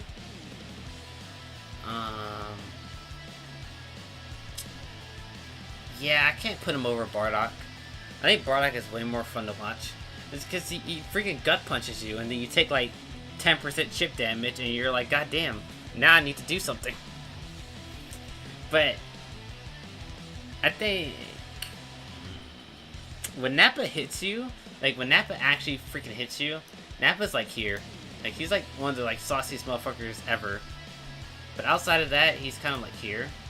Like when he plays neutral with other characters, it's kind of like, you know, kind of exists.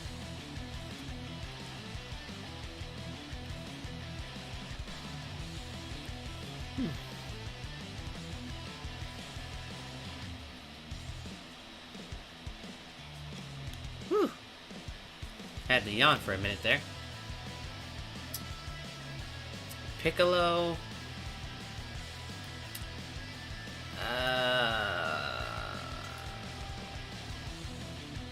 I'm gonna keep it a buck, guys. If you were to ask me where I placed Piccolo a couple months ago, I'd probably put him like up here next to Beerus, because they share a lot of similarities when it comes to like their routes and stuff. But now Piccolo feels so whack, bro. It's not even like, it's not fun to watch Piccolo anymore.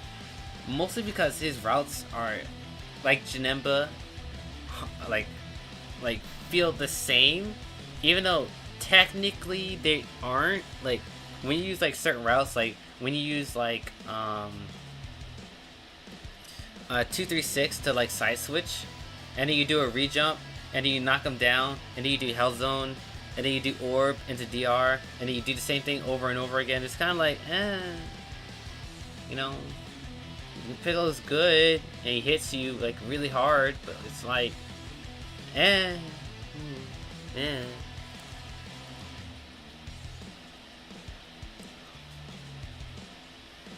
Like Piccolo's like I said, if you asked me a couple months ago where I'd put Piccolo, I would easily put him like really high on this list. But like now that I think about it, like all the Piccolo players play exactly the same. Like there's literally like no difference between any of them. Like they all play exactly the same. It was like I can't even put him like even in the mid tier. Like I can't do it. Like in my heart, I can't do it. Yeah. I think he's fine there. Baby. I'm not gonna lie, bro. Baby's pretty mid to me. He's pretty mid. Just like other characters, like Piccolo, Janemba, like his routes look cool, but like you're doing the same shit like over and over. And it's like, it's not even like what Baby does is good. Like obviously, like this nigga be like he be like making like 2.5, 3 bars per combo, freaking 2-touch. Like it's not like you're losing out on damage to build meter. Like he does damage well. Like you're not losing damage for his routes, but it's like all of them look exactly the same. Like you do like mid screen, you do 2H, and then you do some combination of normals, JS, dive, and then you do 2S, super dash, light, command grab, vanish DR, right? It's long and flashy, but like all of them look the same. And I think actually I'm gonna put Baby here because Baby has difficulty on his side, right? There are so many different routes that you would need to know in order to optimally play Baby. Specifically mid-screen, because corner-wise his routes are always the same. They're pretty much all universal. But like mid-screen, like you actually have to know like the character sizes and the re-jumps and stuff, which I think bumps this character up a lot, just because the difficulty factor like kicks in there. But other than that, he's kind of like you know. When I see a Baby like, you know, being played, I'm like, oh yeah, this one's gonna be good. And then he plays, and then like 2 matches into the set, I'm like, oh, it's Baby again. You know, I'm kind of just like tuckered out by that point, so I'm like, it's Baby. Can't wait for him to 5H into 6S, and of course I'll go back S, and then do it like 5 times in a row and build 3 bars again. You know, like Baby feels like the same, but I'd be lying if I said he didn't have any good shit. He definitely has some good shit.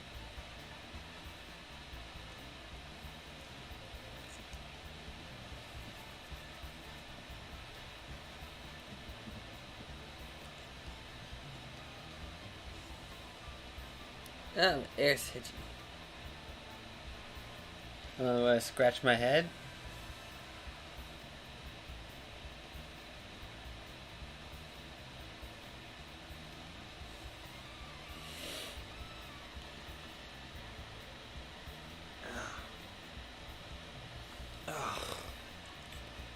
I need to stretch more. My back's starting to hurt. I've been sitting in this chair for almost 2 hours.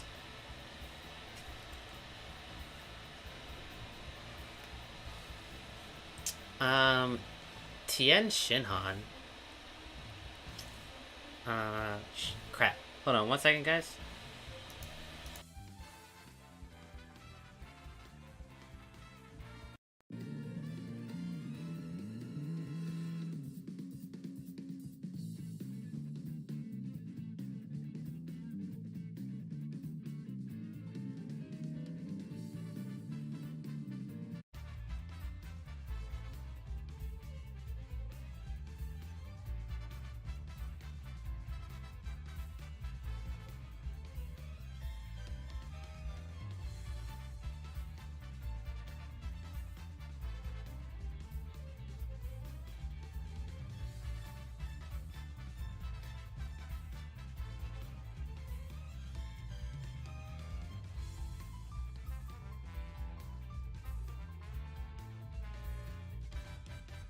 Okay, I'm back. Alright, so who was I talking about? Tien. Okay, Tien. Tien Shinhan. I think Tien is cool. His combos are more on like the simple side, just like with Broly. But also, just like Broly, when Tien gets in on you, and you have to guess high low, and he freaking chops you level threes, and then you take like 60% damage, and you're like, damn, where did my health go? That's just fucking awesome. And I think they definitely buffed his routes. Like Tien used to be way more basic than what he is now. So looking at it like across the board, you know, from like the very beginning to now, like Tien has gotten some major combo upgrades. And also pressure, you know, and mix upgrades as well. But combo wise, like this is the most Tien has ever been in terms of variety. And you know, it's definitely a plus. Yeah, Tien's kind of middle of the road. I think EX Shop and Chaozu, specifically his level 3 Chaozu, is what like makes him like this high. I think it's just mad funny, especially when it's the kill. Like say like you're playing Super Saiyan Goku, or you're playing Tien, and then someone's playing Super Saiyan Goku, and they think you're gonna do Ki Blast, so they do Beam, and then you call Chaozu, and then Chaozu just freaking attaches to their back, and then they blow up because they freaking did Beam and they can't move. So then you just win the match, and you're like, ah, GG's. It's just fucking lit. But outside of that, Tien's pretty standard. Nothing crazy. But, you know, he does have EX Shop and Chaozu, so that's definitely a bonus. Tangsu. I think he's pretty saucy. If you were to ask me this a couple months ago, I'd probably say Trunks is like here, middle of the road, where like his combos are cool, but his mix-ups and pressure and sparking is like the most crazy bullshit I've ever seen. But now he has a lot of good routes now, all of them varied. You know, there's really no one type of Trunks player. Like every Trunks player plays a little bit differently, which adds to the variety. And then, like I said, in sparking, like he has so many different mix-up opportunities with like freaking EX flip, freaking auto combo, change the future, beam, you know, auto combo flip, like double cross up bullshit. It's like, damn, bro, can you like relax? Like when Trunks is sparking, you're just like, you just want to swat him to the ground so fast. He feels like a freaking fly, like when he's in spark. It's like, just get over here and freaking sit down. So that's where I put Trunks. That's where I put him. Alright, Blue Vegeta. So Blue Vegeta is probably here.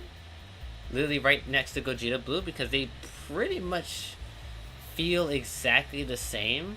Like both of them have really good rejumps. Both of them mix up pretty much exactly the same way. Both of them build a lot of meter. Their combos are long. They pretty much have, you know, the exact same thing. It is that I like Blue Vegeta more than Blue Gogeta. So that's a thing. Actually, I'd put...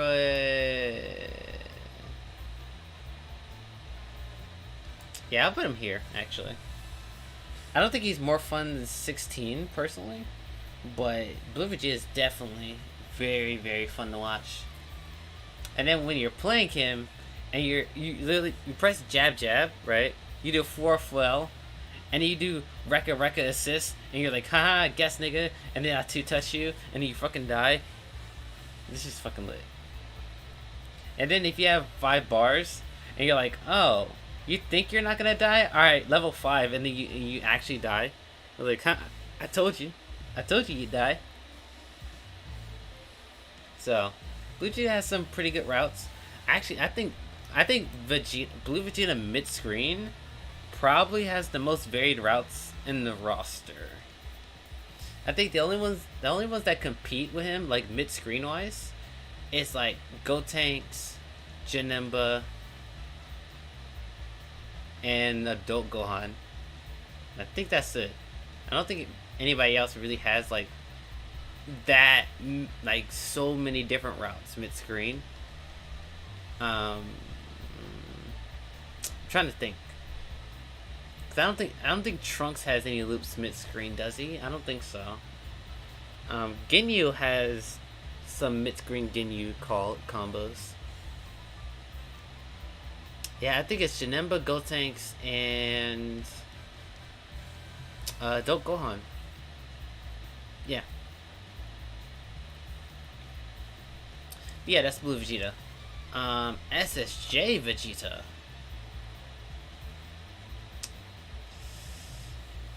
This is gonna be another bias pick. I'm not gonna. This is another bias pick. This is another bias pick. And the reason why I put him this high is not only because I play him, and I like the way Vegeta plays. Like, he's not the flashy character. He's the fundies character, right? Like, his buttons are good, like all the way around. His zoning is good. And the way you play Vegeta is what I like. How you play Vegeta is why I put him this high. Cause like on the surface, like if you just look at Vegeta, like SSJ Vegeta specifically, you just look at it like his kit, his normals and stuff, and you're like, this is fine, but it's not great. But then we actually you sit down and like play him, and you're like, oh, so this is how you play him. And then you freaking you press 5S, and they super dash you, you DP, spark, and then they freaking die, and you're like, yes! Fully cosign. You know what I'm saying? Like SSJ, like I said, SSJ isn't the flashy character. But he's the fundies character, and if you lose in your fundamentals, then that means you really fucking lost. Cause like some characters can beat you without knowing fundamentals, but if you lose to a character by only fundamentals, bro, then you know you fucking lost. Like that's a sign. That's a sign right there. I would probably say like most of the characters up here, and then some of them down here, like they don't have to know fundamentals to freaking to kill you. This character you do. You have to know like your ranges. You gotta know how to use 5S. You gotta know how to use DP, right? You gotta know how to use all this stuff properly. And then when he hits you, and he's right, it feels like the best shit in the world. Like it feels so fucking good. Like here's another example. You're playing SSJ, right? You're just super jump floating, right? Super jump float. They super dash at you, you block. They land on the ground, you press JS, right? Because they want to jump again, right? As they're landing, they want to jump again. So as you're falling, like you float, you press JS. It catches them trying to jump. You press 236H, and because they tried to jump the key blast, you meaty with the freaking 236H, you meaty with that shit, catch their jump frames, you get a combo, and then you freaking take 50% of their life. Like, bro, come on. You can't tell me that's not sick. Like, bro, that I don't know what to tell people. People are not gonna like this. They're not gonna like this at all. But like I said, if you lose in the fundamental, if you lose by fundies, bro, you know you won. Like the opponent beat you. Like that's how you know. You don't gotta know fundamentals to play this character, to play Blue Goku. You don't. You really don't. Neither this nigga. Or, well, kinda him. Like, most of these characters you don't need it. This one you do, because he doesn't have any, like, he doesn't have any, like, cheap shit. You wish he did more damage. Him and Kid Buu are your favorite in the show. Both lower on the damage tip. I think, in my opinion, personally, I think, to be honest, that shell is actually really good, because if you think about it, this isn't a team building guide. This is like a sauce tier. Really don't need fundamentals. Really, all right. Let me explain the shell first, and then I'll talk about that. So, the shell is actually really good because SSJ can do damage, but he needs clean hits, right? And Kid Buu can provide that because you can use his Rekka in the Kid Buu A 50-50, you get that clean hit, and then Super Saiyan Vegeta easily 2 touches. The problem is that SSJ doesn't give that to Kid Buu. And I think that's the problem with the shell, right? Because SSJ doesn't have the block stun assist to set up Kid Buu. So it's like, Kid Buu, it's more so Kid Buu supports Vegeta and not the other way around. But SSJ can do damage. You just need clean hits. Like, you can't scale your combos with so many normals in the beginning, because that's what's gonna scale the combos really hard. Like, if you do 2L, 5LL, 5MM, and then you do your combo's gonna scale. So what you want to do is you want to do, like, if you do high-low mix, you want to do 2L, 5M, 5H. That way you can keep some extra normals, and then the scaling doesn't hit as hard. And then if you do like high, you do JL, 5L, 5M, 5H, or just 5L, 5H. Like, you want to keep the beginning of your combos very, like, you want to get to the point, basically, of his combos, and that way the scaling doesn't hit as hard. Alright, Blue Goku doesn't need fundamentals. Not that he, like, here's the thing. I am a mostly online player when I do play Dragon Ball, right? So for me, it never feels like the opponent that I'm playing, and this is personal experience here, I'm not saying it's factual, but Blue Goku has stuff in his kit to where it's like, you don't have to know, not have to know how it works, but like, it's good enough to where if you just press it and your opponent is like, how should I word this? Like, for example, his EX shoulder tackle, right? You don't have to know, well, if they block this, I'm either safe or a plus, right?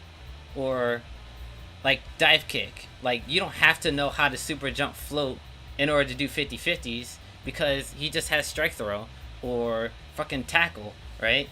It's not like you have to know that shit to use them. You just fucking use it. You just use EX tackle and you get hit because it's a cross up.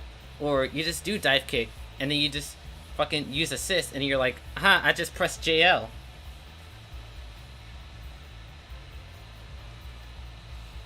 Has the most thought out procession in the entire game.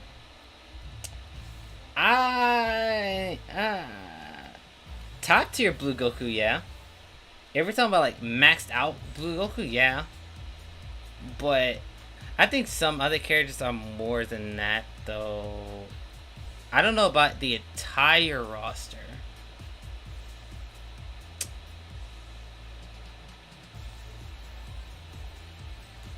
I think Roshi needs more precision. I think Roshi, Krillin, maybe Blue Gogeta. because some of his routes can be difficult, but you don't need them. That's the problem. You don't need them unless you're like playing tournaments, in which case you need his rejumps.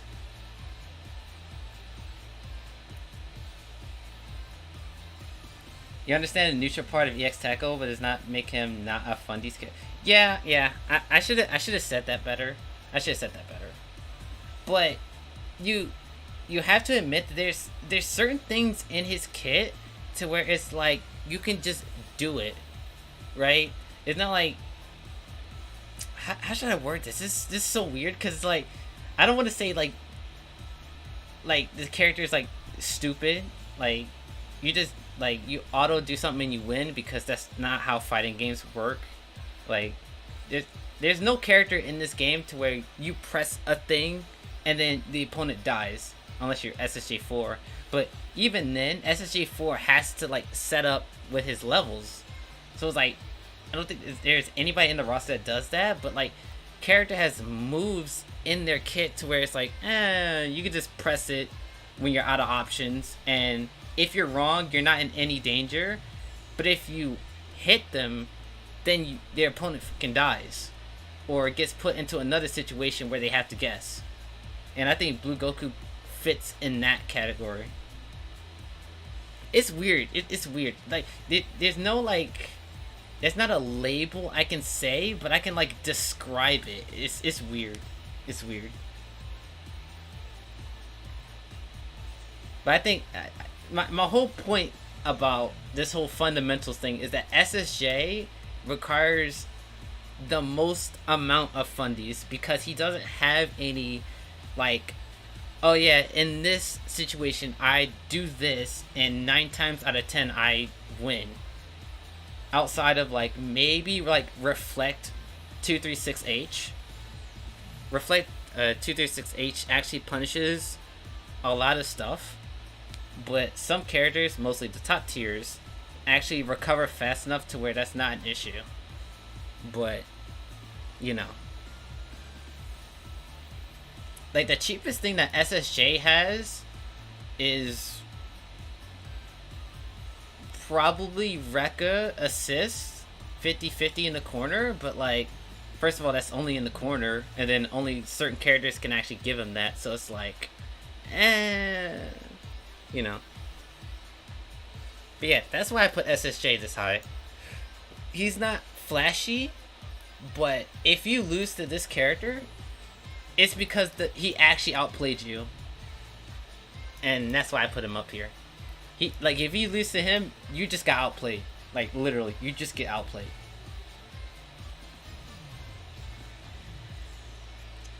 Alright, so we was talking about that for like 30 minutes. Goddamn, holy shit. Alright, base Vegeta.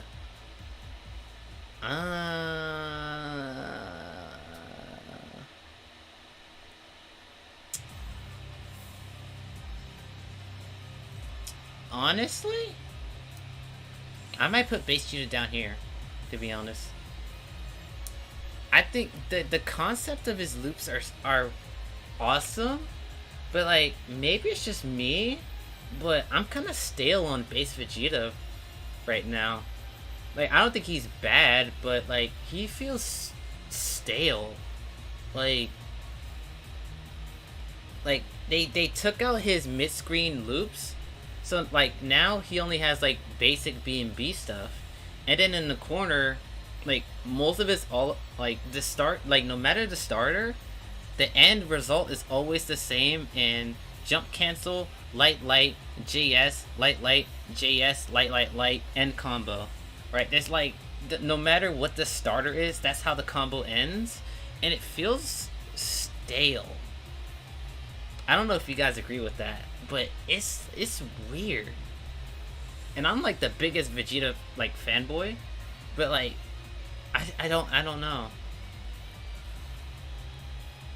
The changes to disc actually helped out a lot, like mitigate that, but I don't think giving him one extra route like prevents him from feeling stale to me. like in essence, his corner routes all end the same way, and I think that's what. If he had his mid screen loops, then he'd probably be like up here, like probably like here, but he probably still has them, but like I've only seen like maybe 4 to 5 people do his mid-screen loops like ever. Like his mid-screen loops are so rare and inconsistent that they're not even worth doing anymore. And so like his mid-screen game feels so lackluster. Though when he makes you block and then he does disc assist and then you're like, alright, guess bitch, high low, that's just fucking lit. I love his mix-up, because it's literally just blue Vegeta, but like disc instead of Rekka kick. It's literally the exact same thing.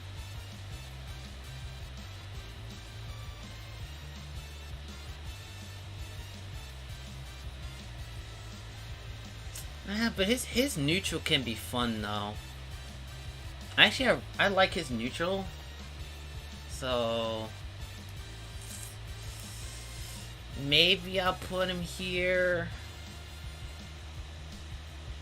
Maybe. I don't know. I definitely like watching 18 more.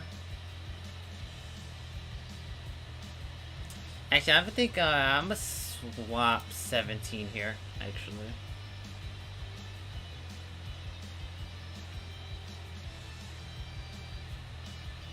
Yeah, I'd rather watch base Vegeta than 17. Yeah. Yeah. I feel like if Vegeta had more ways to end his routes, he would be a lot higher. Or if they made his mid-screen loops more consistent, then base Vegeta would be a lot higher. But the fact that like mid-screen he's nothing special, and then in the corner like all of them feel the same, like combo wise, it's kind of like eh. But in neutral, like bro, in neutral base Vegeta just be tossing shit at you, and you're like, all right, I'm a super dash, and then he does medium rocket kick, and then you freaking get hit into level 3. Like bro, that's just like the funniest shit ever. It's like super dash me at me. Come on, I know you want to. Just go ahead, do it. I dare you.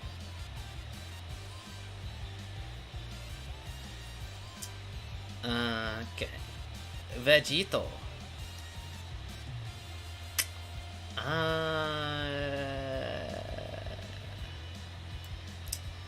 Yeah. Vegito's a meme character. That's one of the reasons why I don't play him like as much as I should, considering he's like my 3rd favorite Dragon Ball character of all time. But Vegito feels so bland now. Like all of his routes are B&B, JS, B&B, JS, throw, level 3, vanish, left, right, guess, right? The level 3 is fine, you know. I like that, the setup, right? But getting to that setup feels so lame. Like, he does have corner loops, but to me they're way too inconsistent to rely on. If his corner loops were actually a consistent thing and, you know, was actually good, then like Vegito would be higher, but Vegito just feels so bland. And like considering the other fusion characters that we have in the game, like look at all the fusion characters so far. Like you have Gogeta Blue, that's 2 tiers higher than this character. Gotenks is literally number 2. Like Zamasu is gonna be pretty high on here. Who's another fusion? Wait, is that all the fusions actually? And yeah, Kefla. Kefla is literally the same tier as Vegito. Like, they just feel so basic.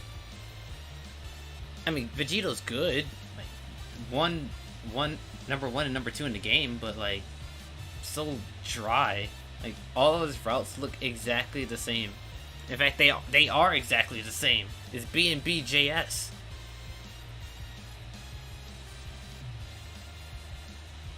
And then also his normals makes him a meme character too.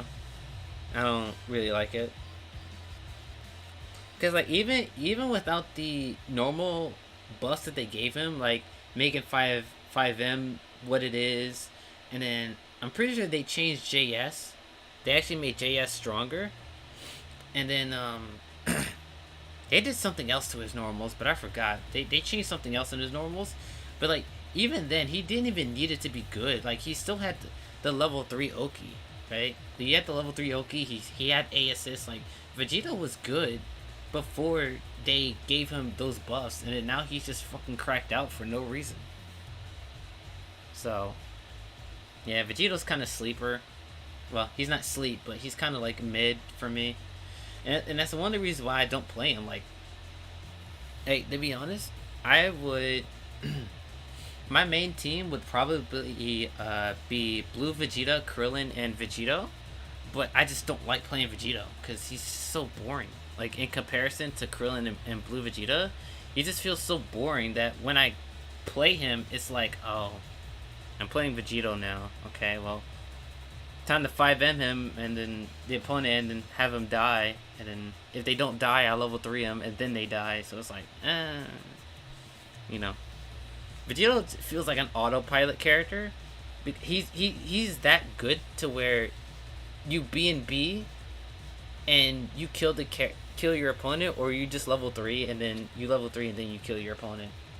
So it's like he feels too autopilot for me.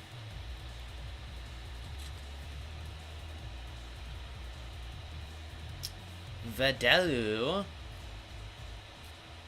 I actually like Videl a lot, actually. Videl's kind of mid as an actual character in the show, but her in game, she's pretty alright. I'll put her here. Her routes are very expressive. Like, there's definitely Videls that play similar, but a lot of Videls don't play exactly the same, which adds to the variety. And then also, depending on how you build the team, Videl actually can change her playstyle, like, a lot. With certain assists, she can be like a mixed heavy character. With certain other assists, she's a strike throw character. With other assists, she's like a pressure character.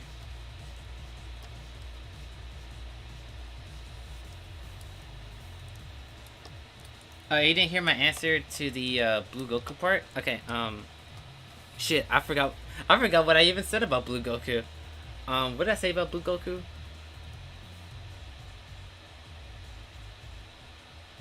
Okay, yeah, okay. I think I said Blue Goku, he does requires fundamentals, but he has tools to where he has tools to, like, is like, when in doubt, do this, right? Like, if like Blue Goku is being like pressured in neutral, like, if your opponent's just like, oh, I'm just gonna throw Ki Blast at you, and then Blue Goku's like, okay, well, I'll just EX tackle you, and then, if you block me, I'm safe, but if you hit, if I hit you, you die, right? Or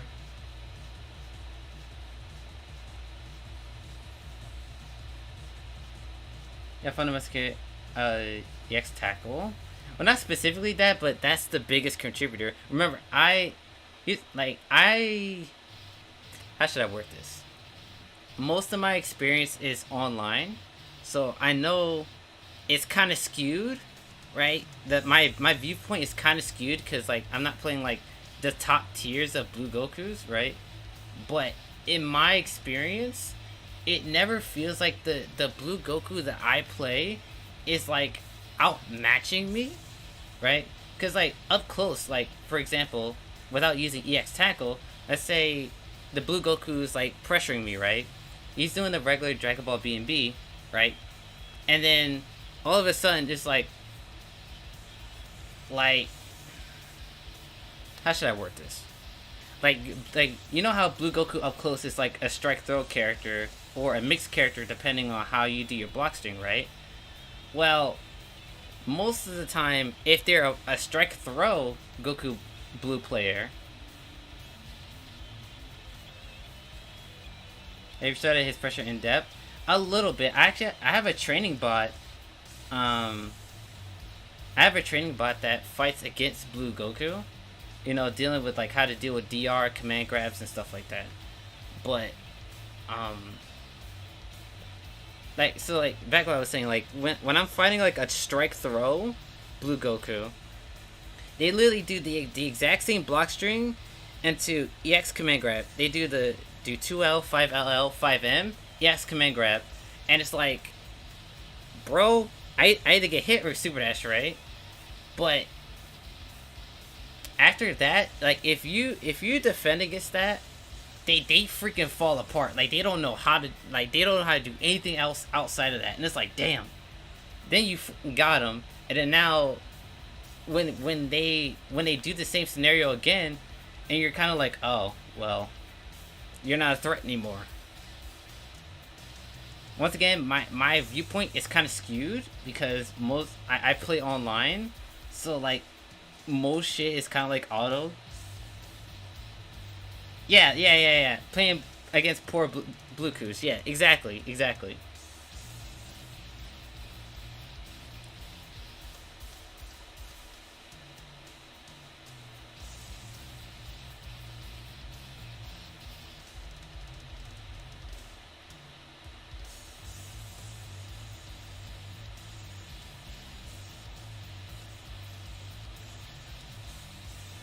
It might mean characters not required. Yeah, I agree. I agree with that. Like my comparison was like the original point was comparing him to SSJ Vegeta, right? The point was comparing him to SSJ is that Blue Goku has tools in his kit that SSJ doesn't, right? Blue Goku has like he has a command grab, right? Where his pressure is literally just strike throw. But like SSJ, if he's on his own, he has to like actually like out footsies you, and like has to know how his buttons interact with other people in order to actually get the hit. Whereas Blue Goku doesn't really have to play that. He can just like kind of just like pressure you into strike throw, and then if he's right, he's right. If he's wrong, he's wrong. And it's like, okay, well, you know, that's the interaction. But SSJ doesn't even have that. It's like he has to like play a whole different game depending on how the match goes. Like if he's full screen, it's not like he can just like spam key blast, right? Because this nigga will just get super dash and freaking die. It's not like he can use EX kick to stop it, especially if the opponent is like super dashing high on screen. It's like he's fucked.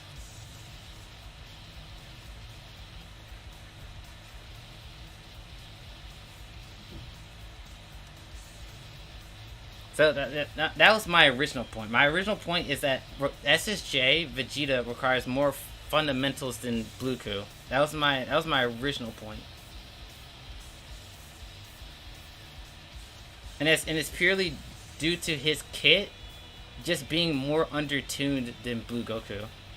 Just in comparison, I don't think Blue Goku is like doesn't require any fundamentals to be played because, you know, I feel like every character in the roster needs fundamentals, like, at a basic level. But in comparison to SSJ Vegeta, to Blue Goku, you need more with SSJ, because you're fighting a much harder battle with him, because his moves aren't on his level, basically. That was my original point. I probably should have worded that better, but I hope I explained it better. I hope. Cause I'm not saying like Blue Kus are like carried, right? Cause if I said Blue Goku carries players, then what the hell does that make freaking like Beerus or Adult Gohan players or Gogeta or Vegeta players? Like, at some level, you need a certain understanding of the game to play at a high level.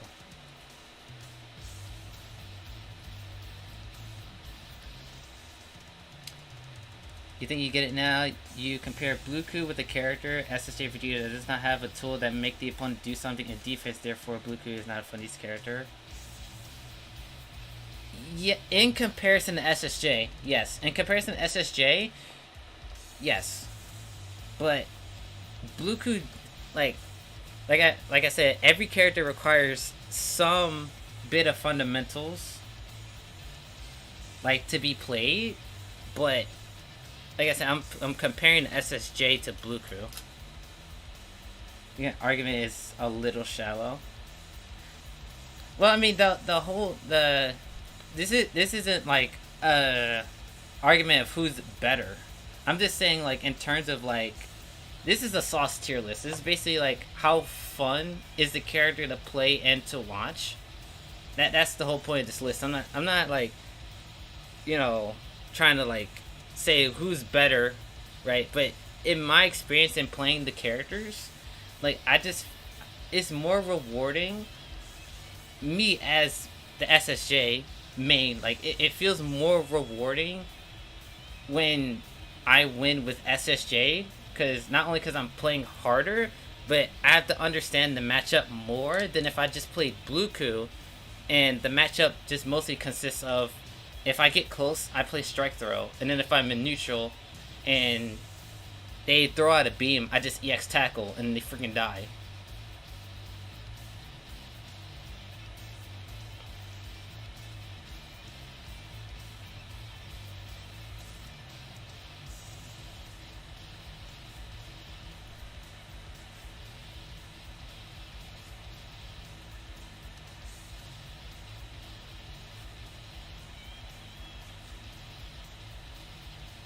This is a nice conversation though. I like this. Usually I don't get to talk to people about stuff like this. This is actually it's kind of nice, actually.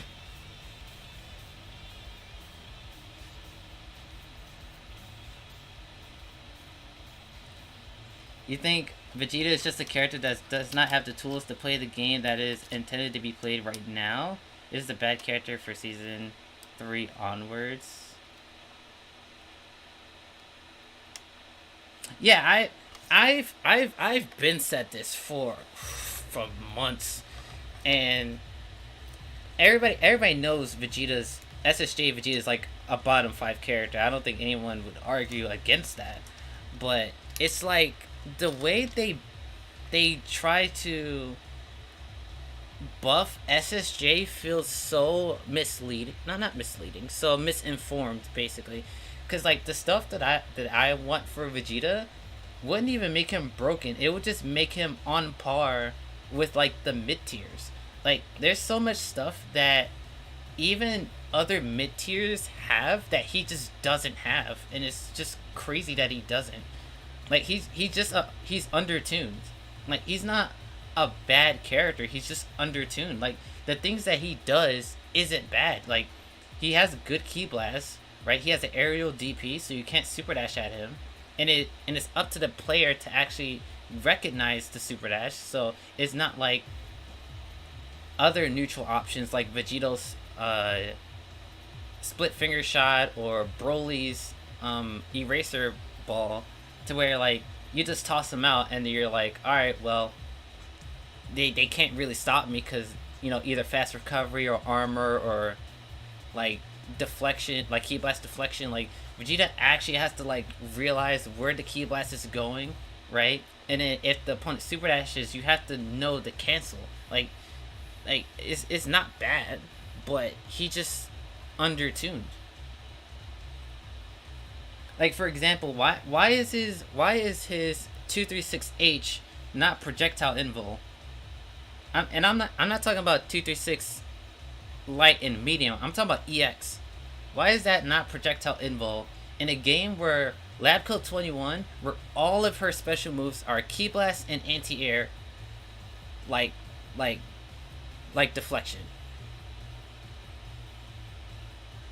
And here's the thing: before this latest patch, you couldn't even combo full screen. In order to combo, you had to be full screen in order to combo from it. Like, it took him so long to even get a basic buff like that.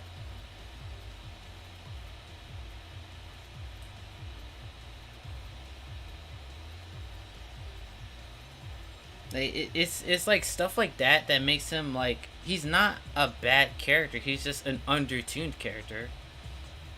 So, I don't know. That's how you see SSJ too. Yeah, he's just undertuned.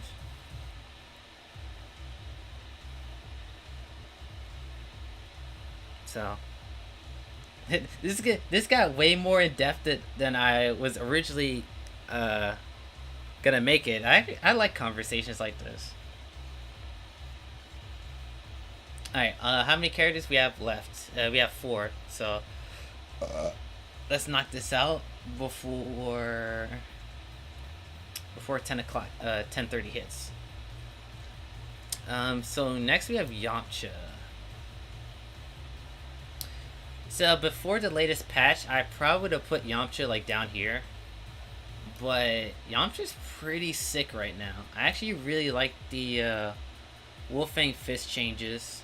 Like, they gave him a lot of different routes, and the fact that he can cancel his I think he can cancel like his Wolfang Fist and the Kamehameha, and then do 2H afterwards, like in order to save his smash. Like, bro, that's freaking sick.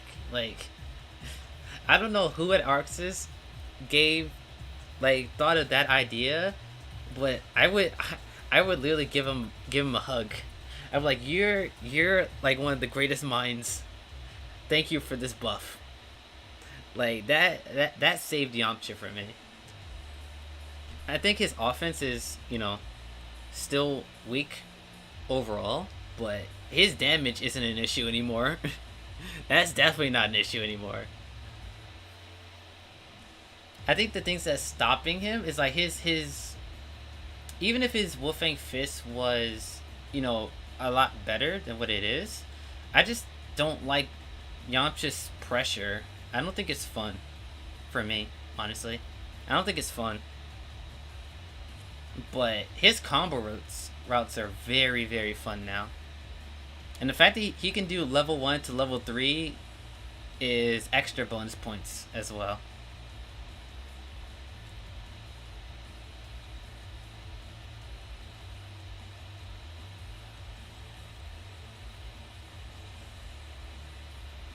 Alright, Zamazu.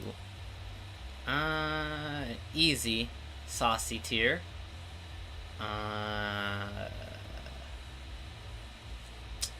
Actually, put him here. Actually, I like SSJ a tiny bit better, just a tiny bit better than Zamasu, just a tiny bit. And it mostly comes down to SSJ actually has Kamehameha loops or Kamehameha rejumps in mid screen. Whereas Zamasu's mid screen combos are kind of like whatever. But when Zamasu gets you in the corner, or he has assists, bro, this character goes so freaking hard, bro. I love watching Zamasu. It's kind of boring watching Zamasu play neutral, because most of it just consists of him just flying away.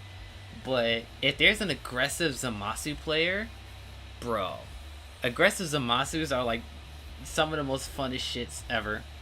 Because they just be going hard. They be doing freaking wall of light assists, freaking 6M, and if they have spark, they air dash, and then you freaking block the wall of light, and you're like, all right, guess high low, motherfucker. Or they do the freaking tick throw with wall of light, and the opponent just gets snatched into freaking Blaze of Judgment, DR Blaze of Judgment. Then you gotta freaking block or reflect. And then this nigga has like 3 different anti-reflects. So it's like, even if you reflect the Blaze of Judgment, you're not even safe. Zamasu is just still in your face. Zamasu's fun. I like Zamasu.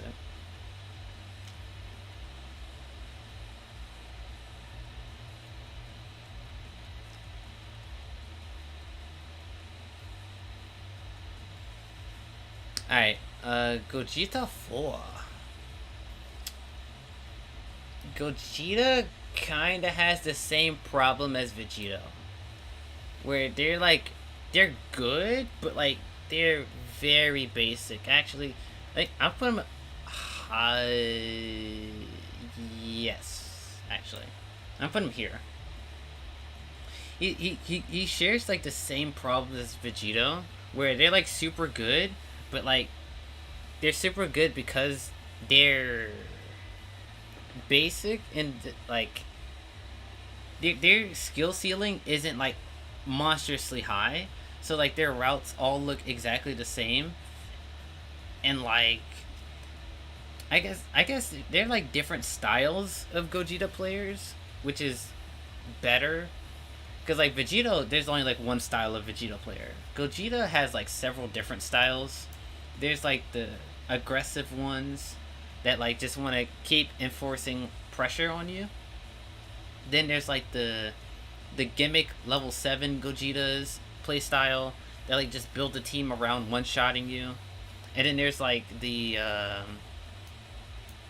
defensive Gogeta players that like they pressure you, but they want to bait you into pressing themselves. And then if you pressure them, then they want to DP or double air dash out of your pressure.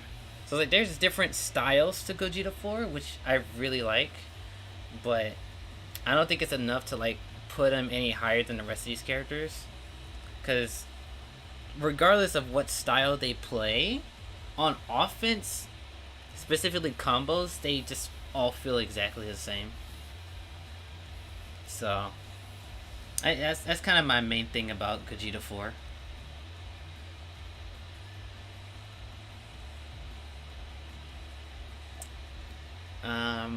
And then the lab coat.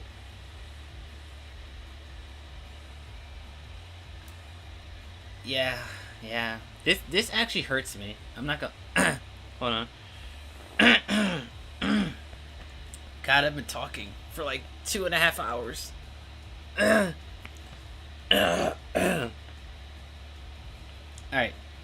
It's like I was saying, this actually hurts me a lot. Because I specifically remember this was back when UI Goku was running the game. In like the middle of the COVID era, when like online tournaments were a thing. I specifically remember talking to one of my friends in Discord about like potential DLC, because UI Goku was literally the middle of season 3, so we still had three more characters left. We had well, now we know it was Roshi, Baby, and then Gogeta, right? But at the time we didn't know who it was.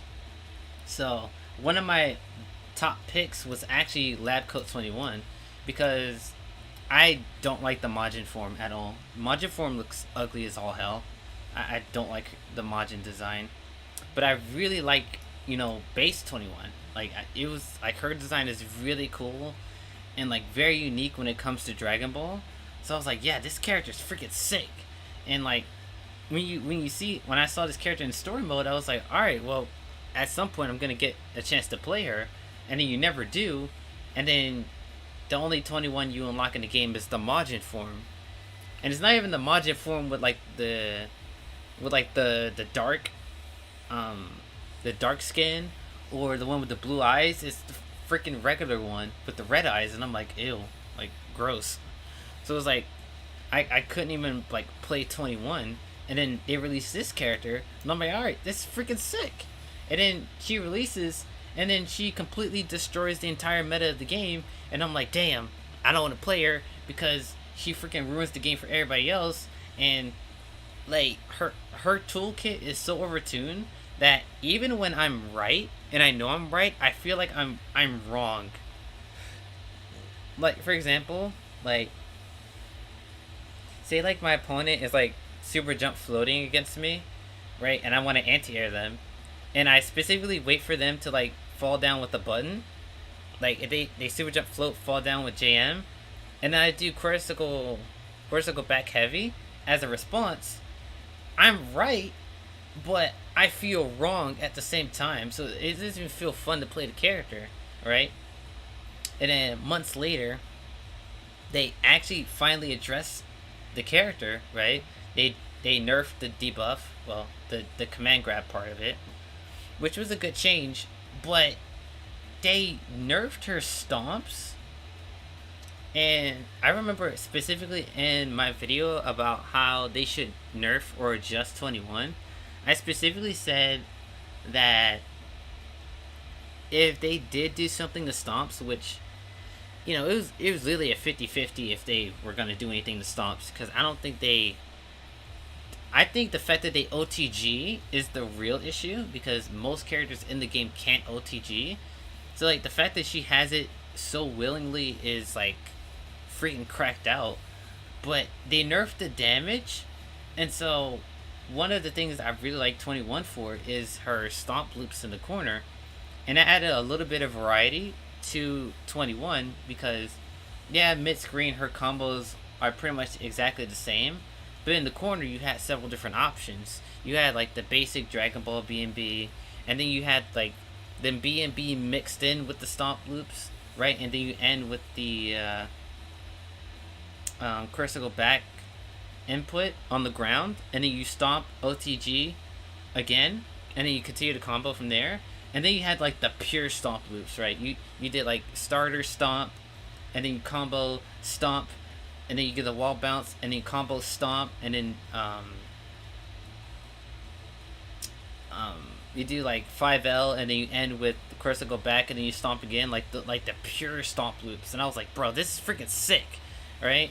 And then the patch comes out, and then they nerfed the damage into scaling, and then, like, now her only combos is the basic Dragon Ball B&B. So, like, now not only is her toolkit still overtuned, but even when I get the hit, it doesn't even feel rewarding because all her routes look and feel the same. And so now 21 is just like, well, here comes another 21, you know. It's like, this character is such a pain arc for me, bro, because I've been waiting for this character for freaking years, and then the character comes out, and she's this freaking overtuned monster, and then now I don't even like playing her on any of my teams. Like, it feels so bad, man. It feels so bad. Yeah, it feels bad, man. Alright, so that is my tier list for the saucy characters in the game. Let's see if I want to move anybody before we wrap things up here. Oh yeah, I also want to discuss video idea. Actually, we're getting pretty close to the time limit, actually. So I might actually save that for another stream. Maybe. Krillin, Gotenks, Roshi, Frieza, SSJ, Zamasu, Janemba, Cell, Ginyu, Trunks.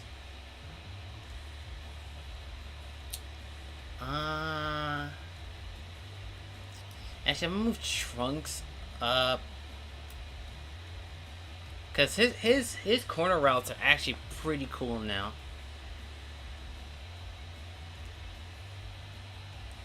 I think I like Janemba a tiny bit more.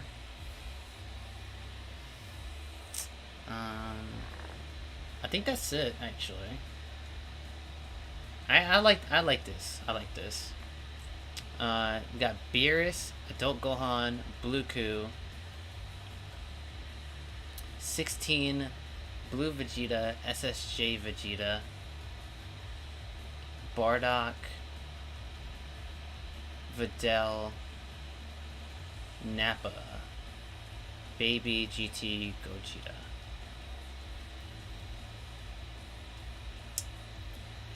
I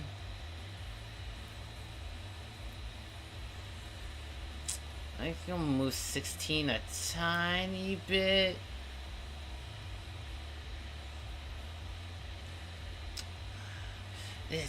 But Blue Vegeta's Rekka loops are so much fun.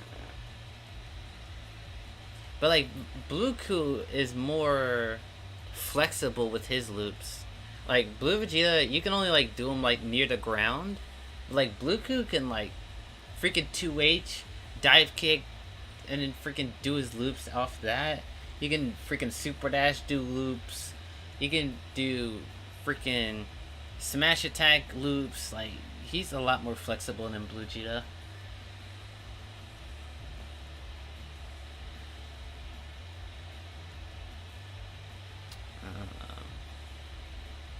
Bardock, Videl, Nappa.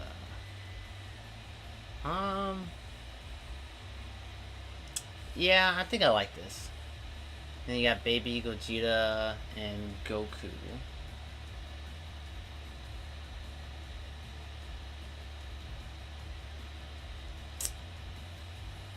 Man, I don't know. I think I might move Gogeta Blue down some.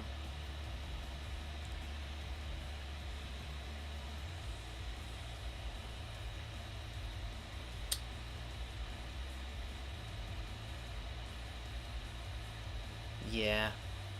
Gogeta Blue and Sparking is like the most boring fucking character ever. I don't like Gogeta Blue and Sparking. So I think that's where I like him. And then Tien, Broly, Boo, 18, Vegeta, Yamcha, Gogeta 17.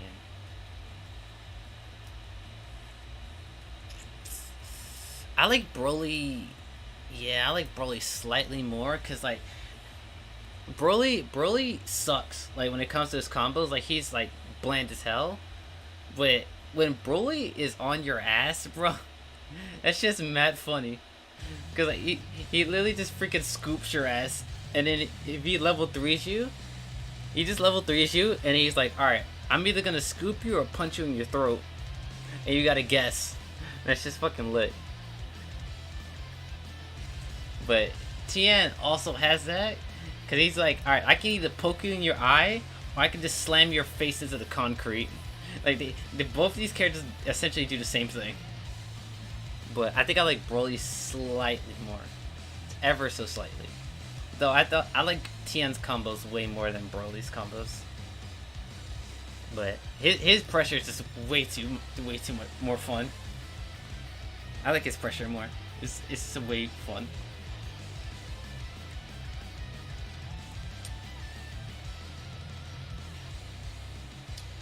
Majin Buu is an anomaly, man, because I don't even...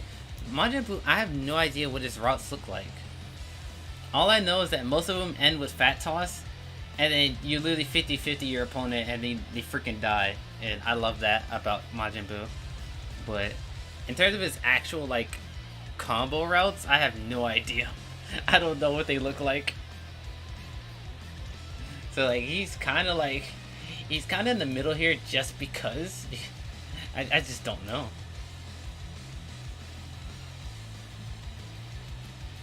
I think the 18. Puts 18 or higher.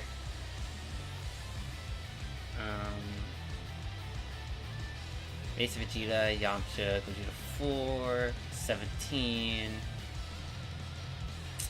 Yeah, I like this. I like this row. And then we got Vegito, Base Ku, Jiren, Broly, Cooler, Kid Buu, Kefla.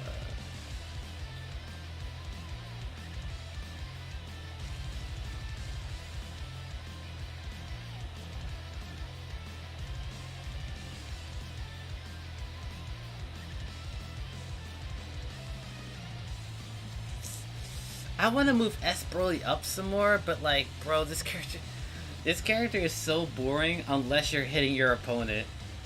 If Broly's not hitting the opponent, this character fucking sucks, bro. He looks so boring and hard to play. It feels so much like a struggle. But it's like, if he gets that one hit, it's like all hell breaks loose.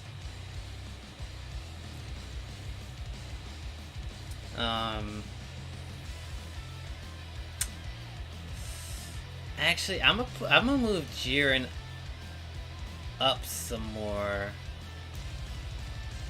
I really like Jiren's pressure. I really like it. If his command grab was actually good, bro, like Jiren might actually be like here, to be completely honest. But I just love when he 2Ls people for trying to mash and they freaking die. It's just mad funny to me. Or you freaking EX counter, spark into combo, OTG, continue the combo, level 3 and then they die. That's just lit.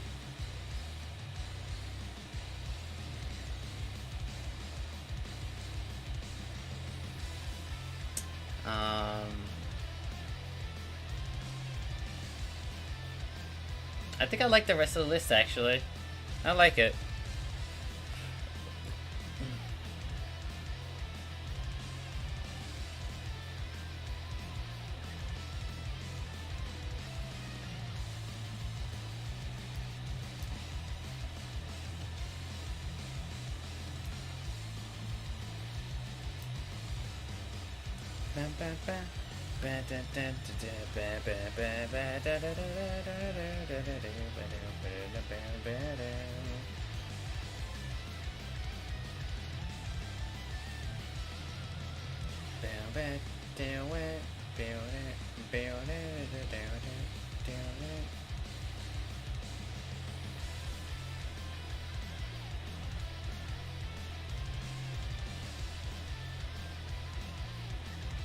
Yeah, I like this list. I like it. Can't wait to post this on Twitter and have everybody tell me I'm wrong. That's the best part about Twitter. Is when everybody tells you you're wrong and you're like, okay. It's just fucking lit to me.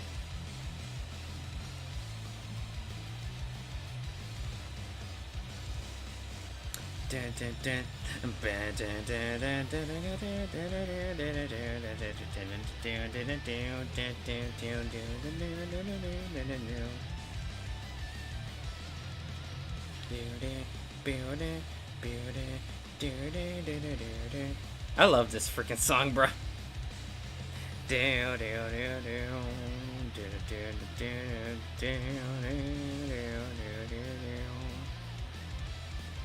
This song is freaking hype. Alright, so that's my finalized Sauce tier list. Once again, I can't wait to post this on Twitter and have everybody tell me I'm wrong, because that's the best part about Twitter. But yeah, I was gonna do a brainstorm part of the stream, but it's getting pretty late, and I didn't expect this stream to go. I didn't expect this tier list to take so long. I surprisingly had a lot to say about everybody in the roster, surprisingly. So, you know, I think I'm gonna cut it here. But I will be doing a brainstorming stream soon, just to help me get some ideas of what you guys would like to see on the channel, and just to help more interactions between myself and you guys. So, with that being said, I'm going to end the stream for tonight.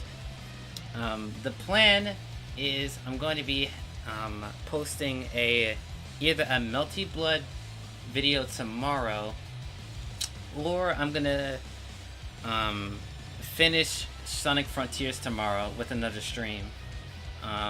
One of those two things will happen tomorrow. We'll just have to see how my schedule works out and my job and all that. So, you know, I hope you guys enjoy the rest of your night, and thanks Juan Pablo for the great conversation. I should have worded my it wasn't really an argument, but my stance a bit better. But I enjoy our conversation. So, thanks for showing up.